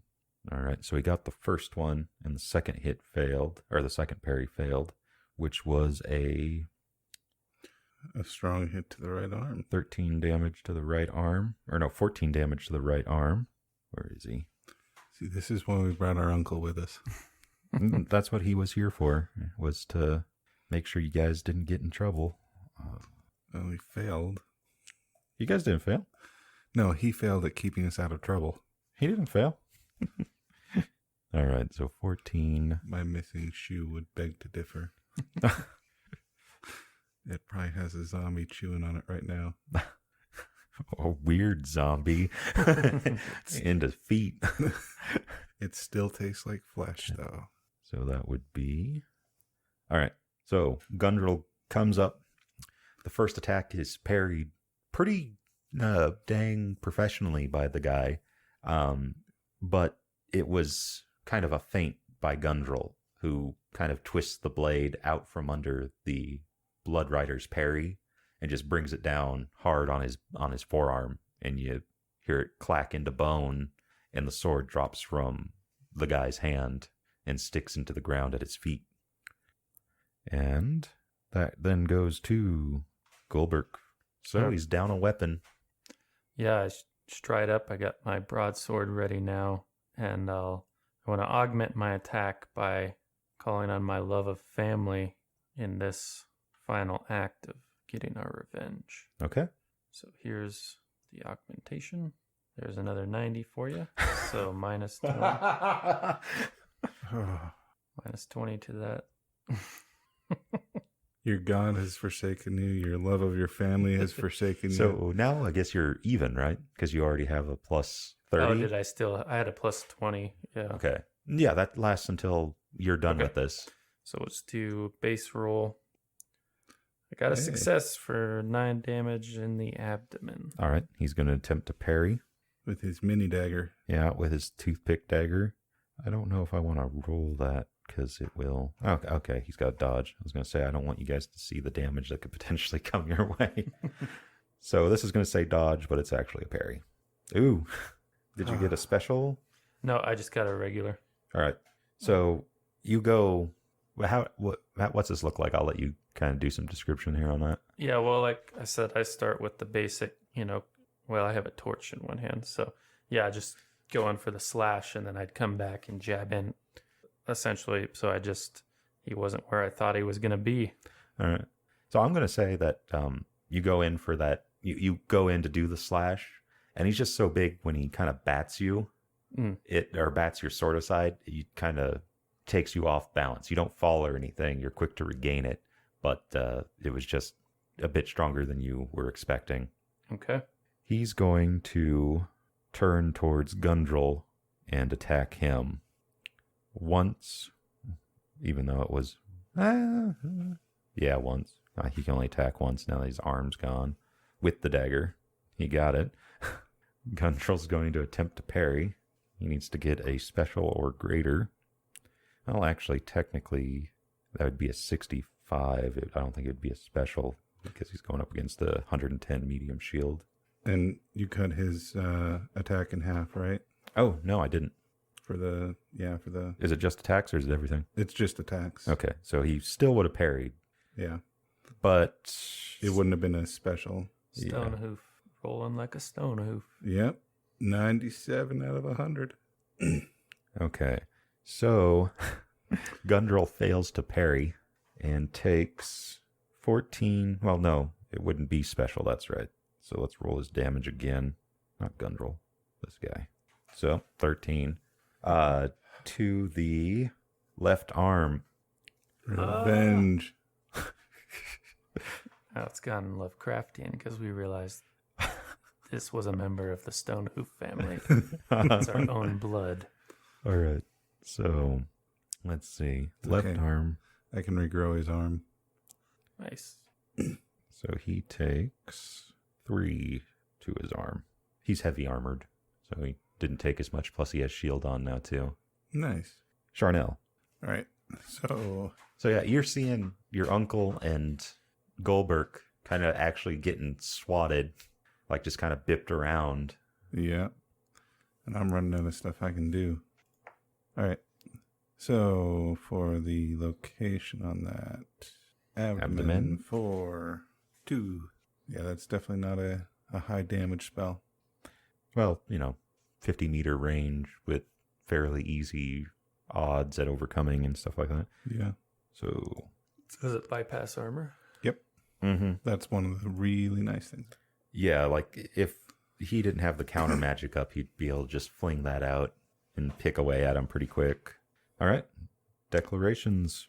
So did that passion, is it going to last the entire counter? Yeah. Okay. Unless you're talking about the failed one. The failed one, yeah. No. Okay. I think it would I would make it where if it was like a fumble. Was it a fumble? No. Yeah, you're good. It wasn't far off. Please tell me it wasn't a fumble. It was just a regular old failure. Okay, so I will continue to help out Uncle in attacking this. Just a basic attack, strike rank 4, or no, I didn't successfully cast. Oh no, he's bigger than a dog. I was about to go full Cthulhu and try and swallow him whole, but I don't have enough rune points to do it. Oh. I'd have to have 6 for that. 4 is only... I could swallow your dog whole, but... Might as well. Yeah, he's just whimpering and somewhere in the... He's not trained for war. Yeah, he's a tracker dog. He's a good boy. All right, Gundrel's going to attack twice at a... No, that's Goldberg. You can attack twice if I make you. At a 10, he can only attack once. So do I see any weapons laying around that are a little bit more damaging than my little dagger? There are swords. Okay. From the Blood Riders. There are... Yeah, that's about it. All right. Do I happen to see a broadsword lying on the ground? Yeah, sure. Okay. I guess I'll spend my turn picking it up. Well, that'd technically only be 5. Okay. Plus whatever movement, and I'd say it's fairly close. You guys weren't that far past the pile of corpses, so maybe +1 for movement. Okay, so that would put me at 6. And... That's it. Dagger ain't that much of a slouch when it comes to damage. Yeah. You know what? I'll try and move up, circle around behind him. Okay. And try and stab him with my dagger. I forget whether they have rules for flanking. Is it just sorted out by the number of attacks it can effectively parry against, basically? Well, yeah, like you lose 20 each time you attempt to parry or dodge past the first attack, so yeah. So I'll just put it in an 8 and say that the extra time is spent moving to get behind him. All right. Goldberg. Also remember, in case you get specials, like in your case, your sword does slashing, it's cut or thrust. Yeah. So you can change it from S to I or whatnot, and that would change it from slashing to impaling, which would change the damage, and then we'd also have to read up on what the special does. Well, as part of my basic training, the second attack is an impaling attack. All right. So let's see how we do. Success, regular success. All right. He's going to try to parry you. He failed. So, how much did you do? 2 to the left leg. All right. So yeah, you thrust with your broadsword, and you feel it hit flesh, but you kind of see it just indent instead of actually penetrate. Skin. Yeah. Okay. And you'll hear like an odd sound, almost like it's scraping like metal or something. All right. I gotta sharpen this broadsword up. Rolled 2 1s for damage. Gundrel goes to attack. He's bleeding from his arm pretty good, but he's unfazed. He's used to that type of stuff. All right. So he technically failed and succeeded on the second. And that guy's going to try to parry him. Twink. What did he get? 30? So he succeeds. Well, yeah, it's not special. So he succeeds in parrying Gundrel's attacks, which leads us to him. He's going to target you, Goldberg. Okay. So have that. Would that be like 35-ish? Yeah. All right, so he succeeds. Okay, I'll have to parry with my broadsword. Okay. Does that get the 20 to it that my attacks have been? Or is it? Yeah, I'm going to say that the skill itself was just increased. Okay, so here's my parry. I got a success. All right, your weapon takes 1 point of damage. And then how much hit points does it have? It has current before the damage? 12? Yeah. All right, so it absorbs the rest of the damage. You're good. That's something I forgot to be doing too. It's a good thing I remembered when it came to the players. Charnel? All right, so I've made my way behind him, and I'm going to try and stab him from behind. I couldn't find anything in my cursory glance through the rule book. Yeah, we'll just have to go with it for now. So, and yeah. If you want, I'll let you retroactively call on a passion or a rune or anything. Sure, I'll call on the loyalty of my family. Okay. Trying to... Don't do it. Yeah, I shouldn't have done it. Yeah.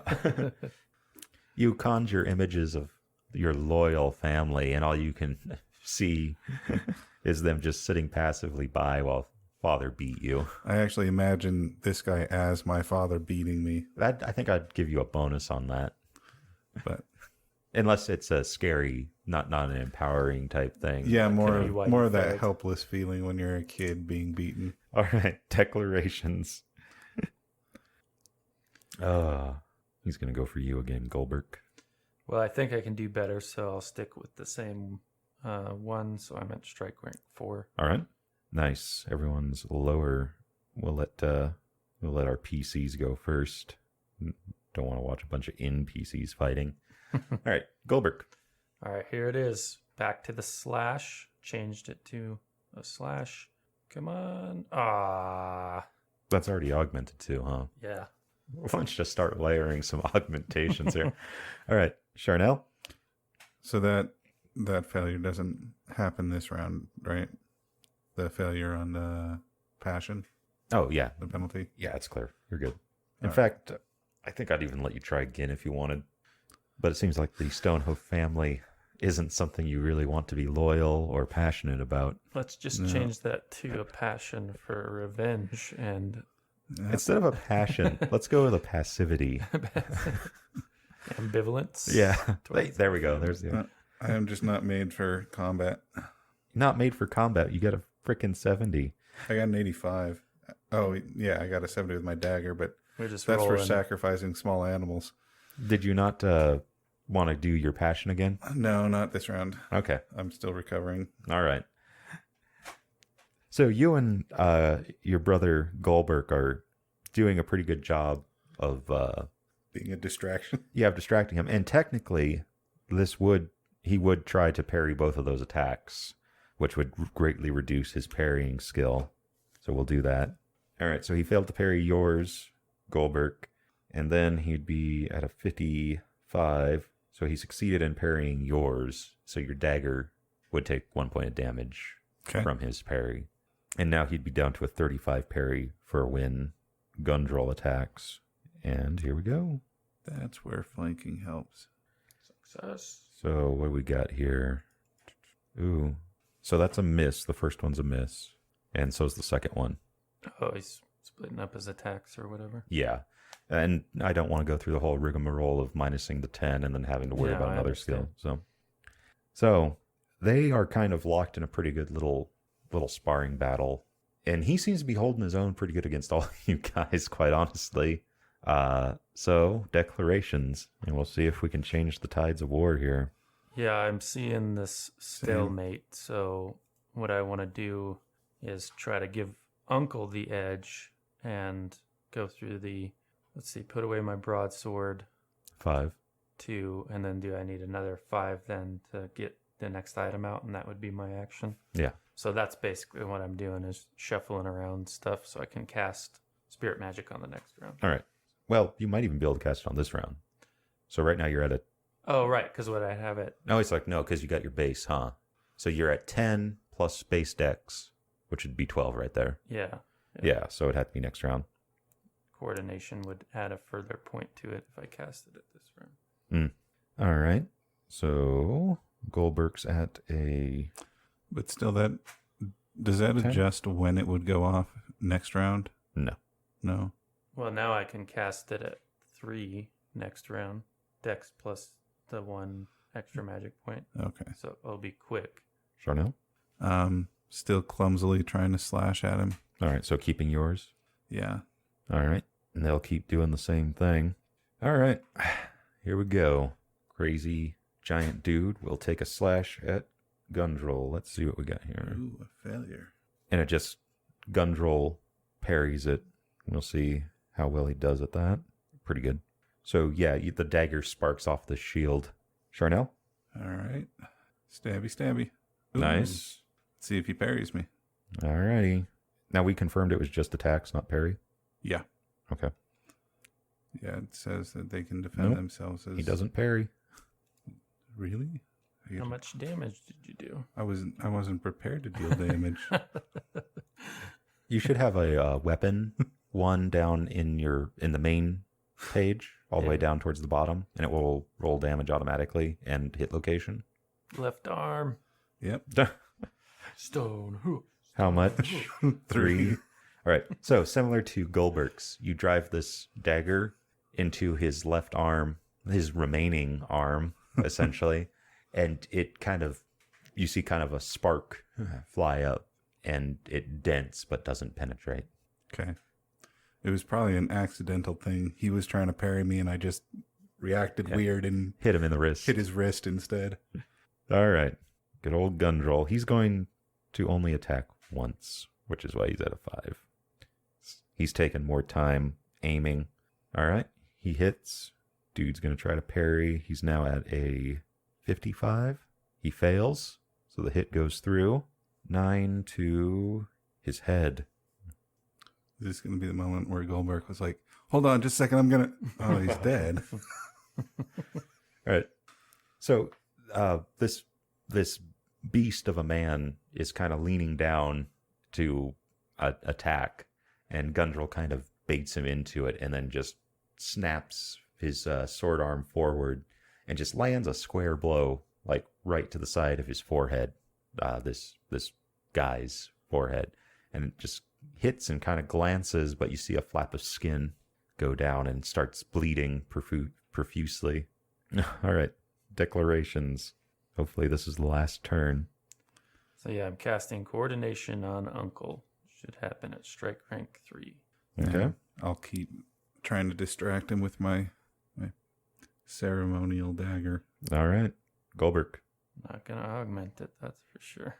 All right, we'll see how we do. Wait. Technically, he does have shield on him, and it affects incoming spells. Oh, Uncle has shield? Yeah, beneficial or otherwise. Oh, I didn't know that. Yeah. Pay attention. So So I guess I'll let you change. well, I guess I'll just put it on myself then.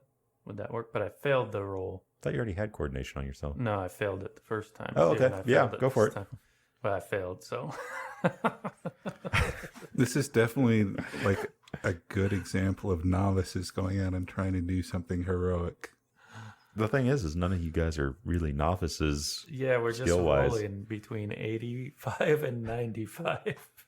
Or 99. Yeah, occasionally. Yeah. All right. Charnel? Oh my I god. think I'm demoralized now. Yeah, I'll try and attack him again. All right, go for it. So, dagger slashing out at him. Ooh. He's going to attempt to parry. Success. He parries. All right. So it takes 1 point of damage on the dagger. All right. That was my turn. How much damage did you do? 5? Yeah. All right. So you lunge at him when he's down there. His uncle has just hit him on the head with the sword, and so you lunge, and he... Wait a minute. Did he parry Gundrel? No. Okay. Hit. Yeah. All right. So you see one of his eyes kind of just latch onto you when you're doing this thrust, and he goes to parry it, but it's a little bit too late, and you just kind of etch a thin cut up his temple, and it goes to meet the flap of skin that's hanging loosely. Okay. So you got you did 1 damage to his noggin. Yay. Good job. Gundrel's going to attack once. And his parry is down too. Mm-hmm. Broadsword, I think. That's a success. Guy's going to try to parry. 55. He parries. He's actually going to use his right arm to parry. His dead arm? Yeah. Because he's not liking the fact that the dagger is taking damage. And so now he's trying to protect it. So what did we get there? 33. So 12, 9, 3. So his arm goes flying. That's pretty cool. I'll tell him, don't worry, I can regrow that for you. Technically, it was already going to his right arm, but it would have gone like towards his torso Yeah. instead. So he used his maimed arm to push Gundrel's sword out of the way, and it just takes it clean off right below the elbow. And blood's going everywhere from it right now. Most of the front of him, between his head wound and the arm, is now awash in blood. Most of you guys are now getting probably also drenched in it as it's kind of getting flung around. And I believe that's declarations, right? Or is it his turn now? I think it's his turn. And he... Didn't he? I thought he parried twice. I thought you guys go before him because I said the PCs go before the NPCs. Yeah, he didn't go yet. Oh, maybe it's in the last one of last... So, all right. Justin, All right. he's looking at Charnel, Uh-oh. Fumble. and he fumbles. Oh, yeah. Roll 1d100 for me. 44. It doesn't matter because an armor strap broke. Okay. A piece of his armor falls off. That was already falling off. Yeah, he's naked. So. All right. But we'll say something distracted him and his attack went wide. He had blood in his eyes. You can attempt to parry if you want, but you might also be worried about the dagger taking more damage. Yeah, I don't think I have the combat reflexes to parry anyway. Now, declarations. Try this silly spell of mine again. Strike rank 3. Oh, okay. On myself. All right. Charnel? Still attacking? Yeah, still attacking. Although now I'm really pretty terrified that he's turned his focus on me. Okay. Gundrel's going to do his one single attack, and Jatel, the old Blood Rider's going to do his. All right, Goldberg. Let's see how we do. Oh, I got it. I got a special. I don't know that means anything, but... I don't know if it does.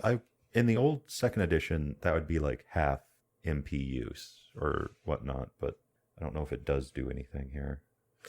So that coordination, when I tick it on, it adds all the modifiers automatically. Yeah, okay. Is that how it works? It should. Okay. It might not change your strike rank appropriately but it should overall, right? Because it's going to modify your dex, I believe, right? Your dex strike rank. Mm-hmm. Yeah. So that should do it, yeah. Increases dex by 3, and then all my agility, manipulation, and stealth skills by +5 Yep. Okay. for me. Charnel. Little girl stabbing. Okay, you hit. That's a success. Unfortunately, it doesn't get past his shield. Okay. So, Gundrel. And he's not trying to parry anymore? Not on that one. He's worried about the dagger. Okay. Ooh. 30. Hit on the head. He's going to attempt to dodge. What is his dodge? Did I write it down? Seeing as how this is a me character, dodges are always low. So we'll go 40. It's just the skill I always forget. He succeeds. Him. Charnel. Yep. He's still looking at you. He's going to lash out with this dagger. All right. Fate be with me. Failure. Nice. So I don't know if it's quick, if it's blood loss, or if it's just the impaired vision, but he's having problems hitting you. It's the protection of my goddess. It is the demoralization. You could chalk it up to that, which probably sprung from your goddess, yeah. Yeah. All right, declarations. I was going to ask, because I got to do the old switch out, but can I start doing that after I cast it? Like what? You would have cast it at a higher... Strike rank? Yeah. Oh, okay. So if you want, we could have retroactively done that. So it would have been strike rank 8, that the spell would have gone off, and then you would have switched out your Foki. And then you'd still have to ready your broadsword on this turn. So we can do that if you want. Right, which would be, 5 ready, 4 for the base broadsword strike rate, minus 1 for coordination? 8. Okay. And I'll attack. Charnel. Dagger stabby. Stabby. Yep. Same for Gundrel and all of them. Here we go. Bing. Charnel. Attack. Yeah, I failed. All right. So yeah, he just lets it go slip through, and you kind of get him lower abdomen, lower stomach, and it just sparks off. I tried to stab him in the right arm and missed because it wasn't there anymore. Ooh, a special. All right. He's going to try to dodge it. And he got a special. I believe that special versus special still counts. It's just that it has a different outcome. Let's see if I got it. Rules, combat. I say next time we let the NPCs go first because they seem to be having better luck later in the rounds. Dodge results. All right. Special versus special. Okay. Yeah, it's dodged. All right, Goldberg. Be the hero. I'm going to try. Oh, now it's his turn. Charnel. Save me. You're going down a dark path, sister. What is that? That's 7? That's a hit. I don't believe it's a special, though. It's at 21, isn't it? 21 out of 35. His dodge was a 7. His attack roll was 21, yeah. Oh, okay. So, I see. yeah, Sorry. Still Yeah, I was looking at the dodge. So, yeah, that's a miss. No, that would be a hit. Oh, 21? 21 out of 35. It'd be 55. Yeah, okay. So, you got 13 points coming your way. You got dodge, you got parry. You can parry with your dagger. Where are those? Dodge is in where the hit location, and the fumble one was that. And parry, you would just roll your dagger again. I think parry is going to be my best shot. All right, go for it. Do you want to augment it? It's a loaded question. I've got a It better- is, because it might end up way, way worse for you. Yeah, I'll call upon my goddess. Okay. Are you calling upon like the passion for your goddess? Yeah. Okay. Oh, I'm so scared right now. You did it. All right. Plus All right. 20 to your parry. This will last until this day is over, till the sun rises. Okay. So then, I guess I should have said this night is over. and the dagger for the parry. All right. All right. 'Tis a success. So your dagger takes 1 point of damage and then blocks its full hit points. Which its full hit points was 6. Is it? Yep. Okay.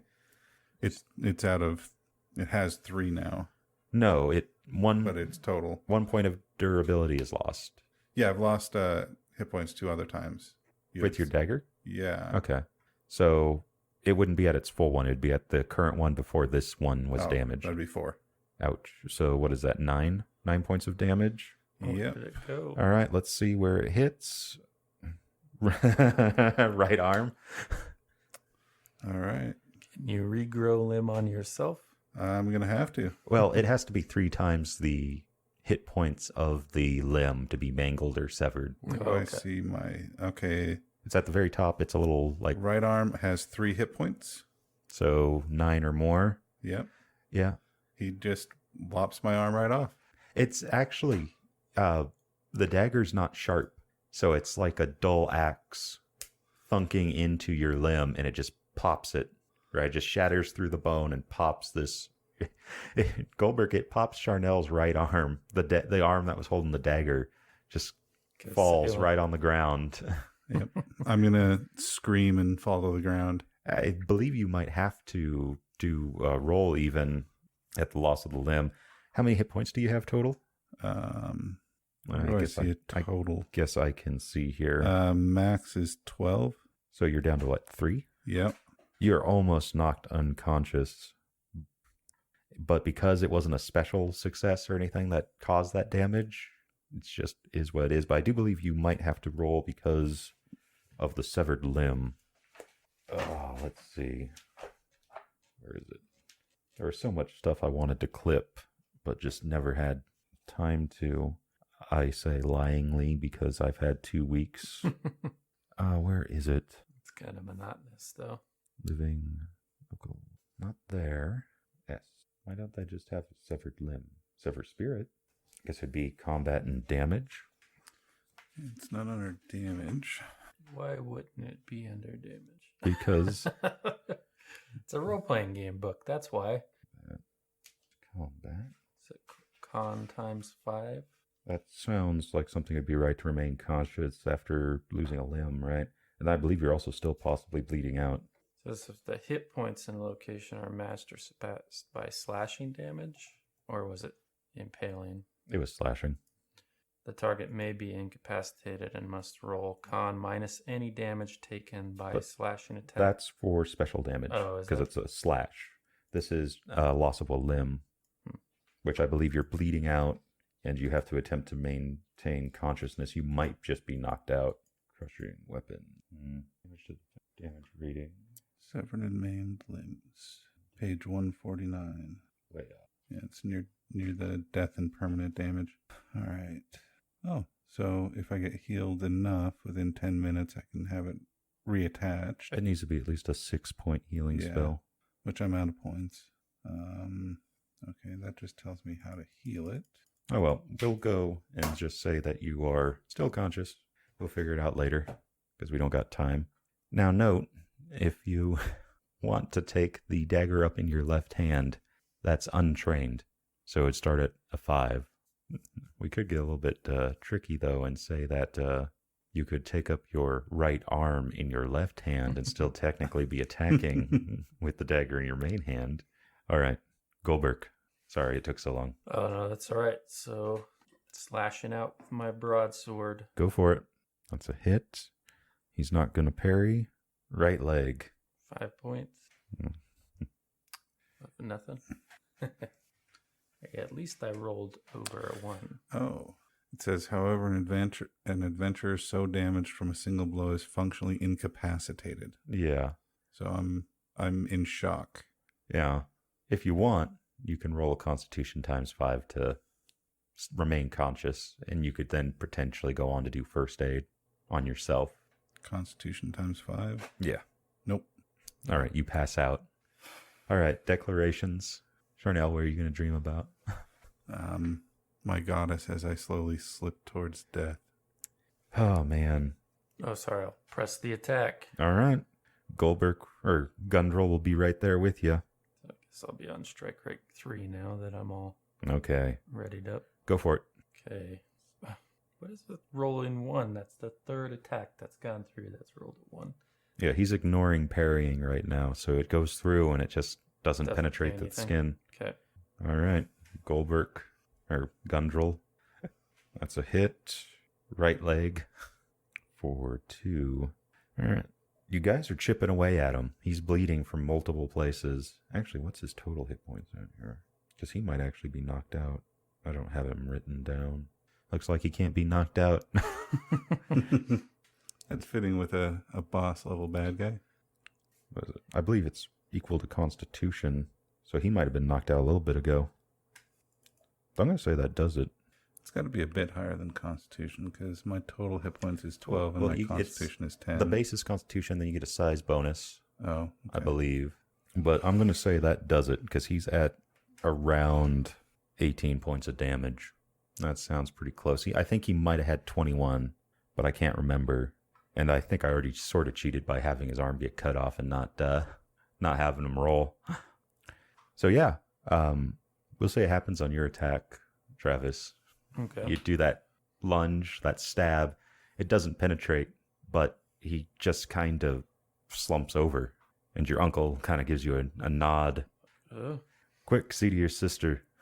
Yeah, I'll run over to Charnel, and I don't know if I can regrow limbs, but I do have some healing power, perhaps. Also, all initiates and cults have access to the heal rune magic, I have even though it's not listed. Oh, okay. Which one's better? I have heal spirit and a heal rune. Spirit magic. Okay. No, the rune magic's better. 2 points of rune, or 1 point of rune magic is considered 2 points of spirit magic. Okay. So it's always going to heal for more. So if he uses 3 or more points of rune points, it would be the equivalent of 6 points of I believe so, yes. healing or more. Yes, and unfortunately, you don't get those back, right? The limb just reattaches. Yeah. And then you'd have to spend more in addition to that to patch you up, to heal total hit points and whatnot.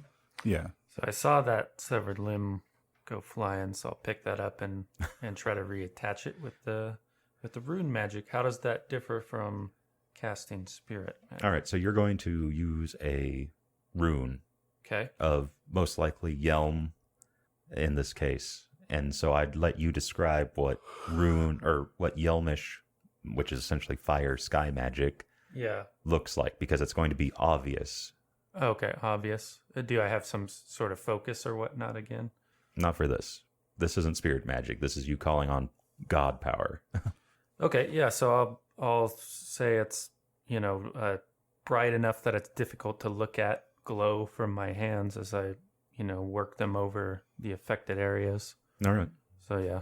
So yeah, the arm is reattached. There's kind of a pink, not quite a scar, but just kind of a lighter patch of skin on Charnel's already fairly fair skin, where it had been lopped off, and it will probably go away in time. But she remains unconscious because it didn't actually heal any hit points. And that does that use magic points or just my rune I points? believe the heal rune magic works with both. Let's see here. Glad you got to me quick. Heal wound. The spell repairs any damage done to a living creature's hit points. It works equally well on living things, provided it has hit points. The spell converts magic points into hit points. So this is a 1-to-1, so you'd need 6 spirit magic points or 6 MP. Although technically I only lost 3 hit points because then the arm was gone. No, the limb drops into negative. Oh. It goes up to negative, what was it? It was 3. So it'd go up to -9, and then that's the cap. Okay. But that doesn't matter. It just Yeah. So Gone. 6 and You can spend more than that. Well, I think it'd have to be a second casting if you wanted to. I'm not sure on that. yeah, I'll do a. Be healed. Spell cures damage. Does it work kind of like Shadowrun in the sense that you can only do the one casting per wound? You can do it as many times per wound, I believe, as you want. Let's see though. The spell cures damage in the location being touched as well as total hit points. So I almost want to read that as healing both. So he'd get 6 back plus his her arm, yeah. Yeah, plus his limb would be reattached. Does that wake her? It would in this case, yes. Okay. So yeah. You wake to the fading glow. Rune magic. So this guy is just slumped over. Blood still oozes out of him. Gundrel's currently lopping off his head, just working kind of like you would see a man try to cut down a tree. Just mighty swings with his broadsword. Good thinking, Uncle. What happened? You had your arm cut off. Things got out of hand. You're a brave little sister. I consider more foolish considering what happened. I think I'd fear for our father if he were around today. He should be feared. I'll help her to her feet, make sure she can stand, All right. and then I'll... You hear wet, like kind of thumping sounds as Gundrel's now kicking the stump of the man's neck. See where I got it from? I do. And occasionally taking a swing at the body itself and just opening up large wounds in it. Well, after Charnel's on her feet, I'll go over to Uncle and try to calm him down. And I'll caution them both. Whatever you do, don't touch that dagger. Gundrel's. This dagger? Gundrel doesn't respond to the thing about the dagger. And when you turn him around, let's see. Roll a... is there a will? Constitution? Will? What do we got here? Power, I guess, maybe? No. There is Constitution. There's no will. Give me power. a Constitution. Times 5. Uh-oh. How'd I do? You're not... I spend 2 luck. You ever encounter those people that are just, when they get mad, Yeah. you don't Many. want to be Yes. around them and you don't want them looking at you? So I imagine I stumble or maybe even fall backwards upon seeing his gaze. I'm going to say with a 52 versus a 50, you stand your ground, but it's not, you're uncomfortable. If you want. But yeah, so whatever you want to do. you put your hand out and you're like, Uncle, calm down. And he whips around and you see those blue eyes. Just, he's very, very angry, distraught, perhaps even. It would be a more afterward. But he sees it's you. And so he's just kind of huffing and... Will you take healing, Uncle? I say hesitantly. Looks at his arm. Didn't realize. Do your work, boy. All right. You Yes. fought well. Your father would be proud. Let's just give him the spirit version. I appreciate the compliment. He's going to first drop his shield spell. Oh, right. I don't know if he can do that, but I'm going to say he can. I guess I'll sync the rest of what I got in him. It's 1-to-1 for spirit, right? I believe so. Yeah. He has 3 damage to his left arm. Oh, 3. Yeah. So then I'll just use the 3 points. All right. And the spirit one doesn't, it's not the same as... It's not super obvious. Yeah. So this is more like, A warming to the touch or maybe even Aes Sedai cooling. Or maybe whatever. not even that. It just could be a stitching together of the flesh, a very obvious stitching together of flesh, but there's no real words that are invoked or Okay. blinding lights that are seen type of thing. Thank you, boy. No, I had been given I'm trying to remember. It's been a couple of weeks. I was given like a piece of cloth to handle the dagger with, right? But before I swallow it? I don't think so. Perhaps you were. I don't quite remember. I don't think so, though. I think you were just given the orders to transport it, and part of transporting it will be inside you. Yeah.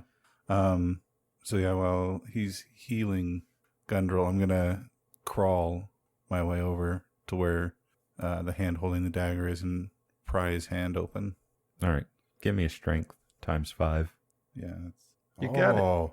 Yeah. So one by one, you pry this death grip off of the dagger's hilt, And to you, it's a fairly large dagger. It just Yeah. looks like a toothpick in this man's hands. You see, it's a black blade, slightly curved, and a silver handle. And throughout the length of it, on the blade itself, are etched runes of darkness, chaos, and moon. So I'm going to take a few moments to look at it as I mentally prepare myself for what I'm about to do. Okay. And like I said, I wanted you to think on that. The swallow spell, because it's a rune magic, doesn't necessarily mean you open up, you dislocate your jaw and, Yeah. like put a dog inside your mouth and down the hatch it goes. I kind of like that though. As you're like, I kind of like that idea of it too. Okay. you're like, Um, maybe you should wear a mask or something. You'll be like Melina, was it in Mortal Kombat, where she had this huge distended mouth when Yeah, she took her mask. Because she was part Yeah, Tardic or whatever. yeah. Yeah. well, have you ever seen, Tarkin. what was it? Coneheads, Yeah. the movie The Coneheads. sandwich. Yeah, the scene with the sandwich where she just kind of... Only woman I ever seen eat a Yeah. sandwich like that was my mom. But like when you watch like the CG effects of that, how the sandwich kind of compresses as it's going into her mouth, that's kind of what I imagine this being. That's pretty cool though. But yeah. So yeah, it's about the length of your forearm. And your forearm. Okay, so it's a pretty big dagger. Yeah. That's including handle. The hilt and Yeah. handle and yeah. All right, so yeah, I will. Give me a pow check when you touch it. Do I have to? Yeah. Oh. Ooh. All right. So upon touching it, you feel an entity in there, Okay. and it tries to reach out and communicate with you, but you're able to suppress it instinctively. Yeah, we'll say my mental preparation for it gave me just what I needed. Actually, technically, that is something you could have done. You could have meditated, yeah. actually, and increased that. I forgot about that. That's something you can do with your spell casting as well. I was looking at that. At 95, I don't really need to for this one. If I ever need to summon a spirit, which I had thought of doing before we came in here, I would definitely need to. But The spirit you summon fairly easy, I believe, right? It'd be a 60. it's the commanding of the spirit, because after you summon the spirit and then you have to command it as well. Mhm. And it's you have to go into like a combat with the spirit. You have a command spell. It's Yeah. part of your rune magic. Yeah, but I thought you had to wear it down spiritually before you could cast. I don't the think so command for the spell. rune magic. I'll have to go double check. I believe it was cast in tandem with the rune magic is how you do it. But anyway, so yeah, your mental preparation steeled your spirit for picking up this dagger. Yeah, and then I will activate the rune magic and All right. So this is usually linked to darkness, but it can also be linked to moon. And I'm going to let you just determine which one it's linked to, and you can think on how that affects the look of the spell if you want. we'll do moon, Okay. and we'll just say that when I open my mouth and lean my head back, like there's like a light shimmer, as if like moonlight, like the moon was inside my throat. Okay. And as the dagger starts to get closer, it almost does kind of like a waning moon, like slowly gets thinner. Like it slowly shifts to fit. Almost like a gravitational distortion where it starts kind of bending Yeah. stuff. Okay. So roll it. All right. And that's a power. You know, these No, five- it's the moon rune. Oh, the moon room. Yeah. It would have been exactly the same. It's an 80, so And your rune is an 80. yeah. So you succeed. Yep. Or there's an actual moon roll. All right, that works. So yeah, it works as you believe it would. You feel this thing kind of, it first struggles when it encounters you and it tries to overcome whatever defenses you have, right? And then once it sort of senses you, sees you, recognizes you, it becomes calm and doesn't fight when you actually swallow the dagger. Okay. And with that done, you don't feel odd. You don't feel it rattling around in there, and it's gone. In fact, depending on how it works, it's gone for good. Yeah. All right. So, do you want to roll scan check, Goldberg, or do you just want to focus on healing Gundrel? Well, yeah, I mean, that's what I'd be focused on until I'm done. Okay. So, Does Gundrel see me do this? I think he's watching. I think he's still looking at the corpse, Okay. but maybe not there. Maybe the adrenaline's leaving, and he's kind of coming down from that. So he doesn't. He also doesn't really care what you do. Yep. Anyway, the healing is done. Gundrel thanks you. Thank you, boy. And what do you guys do? Sorry. There's still a lot of zombies. I'm not going to fight him. You don't hear any right now. No, I was saying we probably don't want to stay here. Right. Yeah, let's leave this area. Okay. So what's once took 2 hours now takes intelligence times 5, Travis. Yeah, let's see. You succeed. So it takes about a half hour Okay. for you to get out in a southerly direction. To the east, the sky is beginning to brighten. The clouds that have been here the past couple days have gone, and Yelm is looking like he will dawn bright and right across the sky in his full glory today. Your horses are where you left them? Do we hear Undo still? Undo still. Okay. No, That's what you don't. But yeah, as we ride, I'll tell Goldberg, thank you for the healing. You always were the brother I could count on. You're welcome, little sister. I'm going to call it there. All right. Well, thank you, Chris. Yeah, thank you. That was a lot of fun. Thank you. I do hope you guys had fun.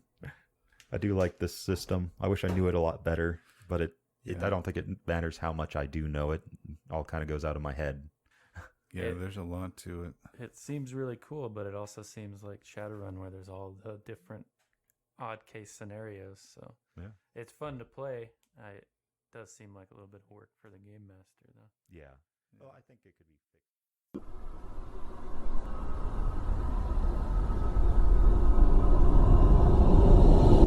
This has been a Deathwatch production. Thank you for listening.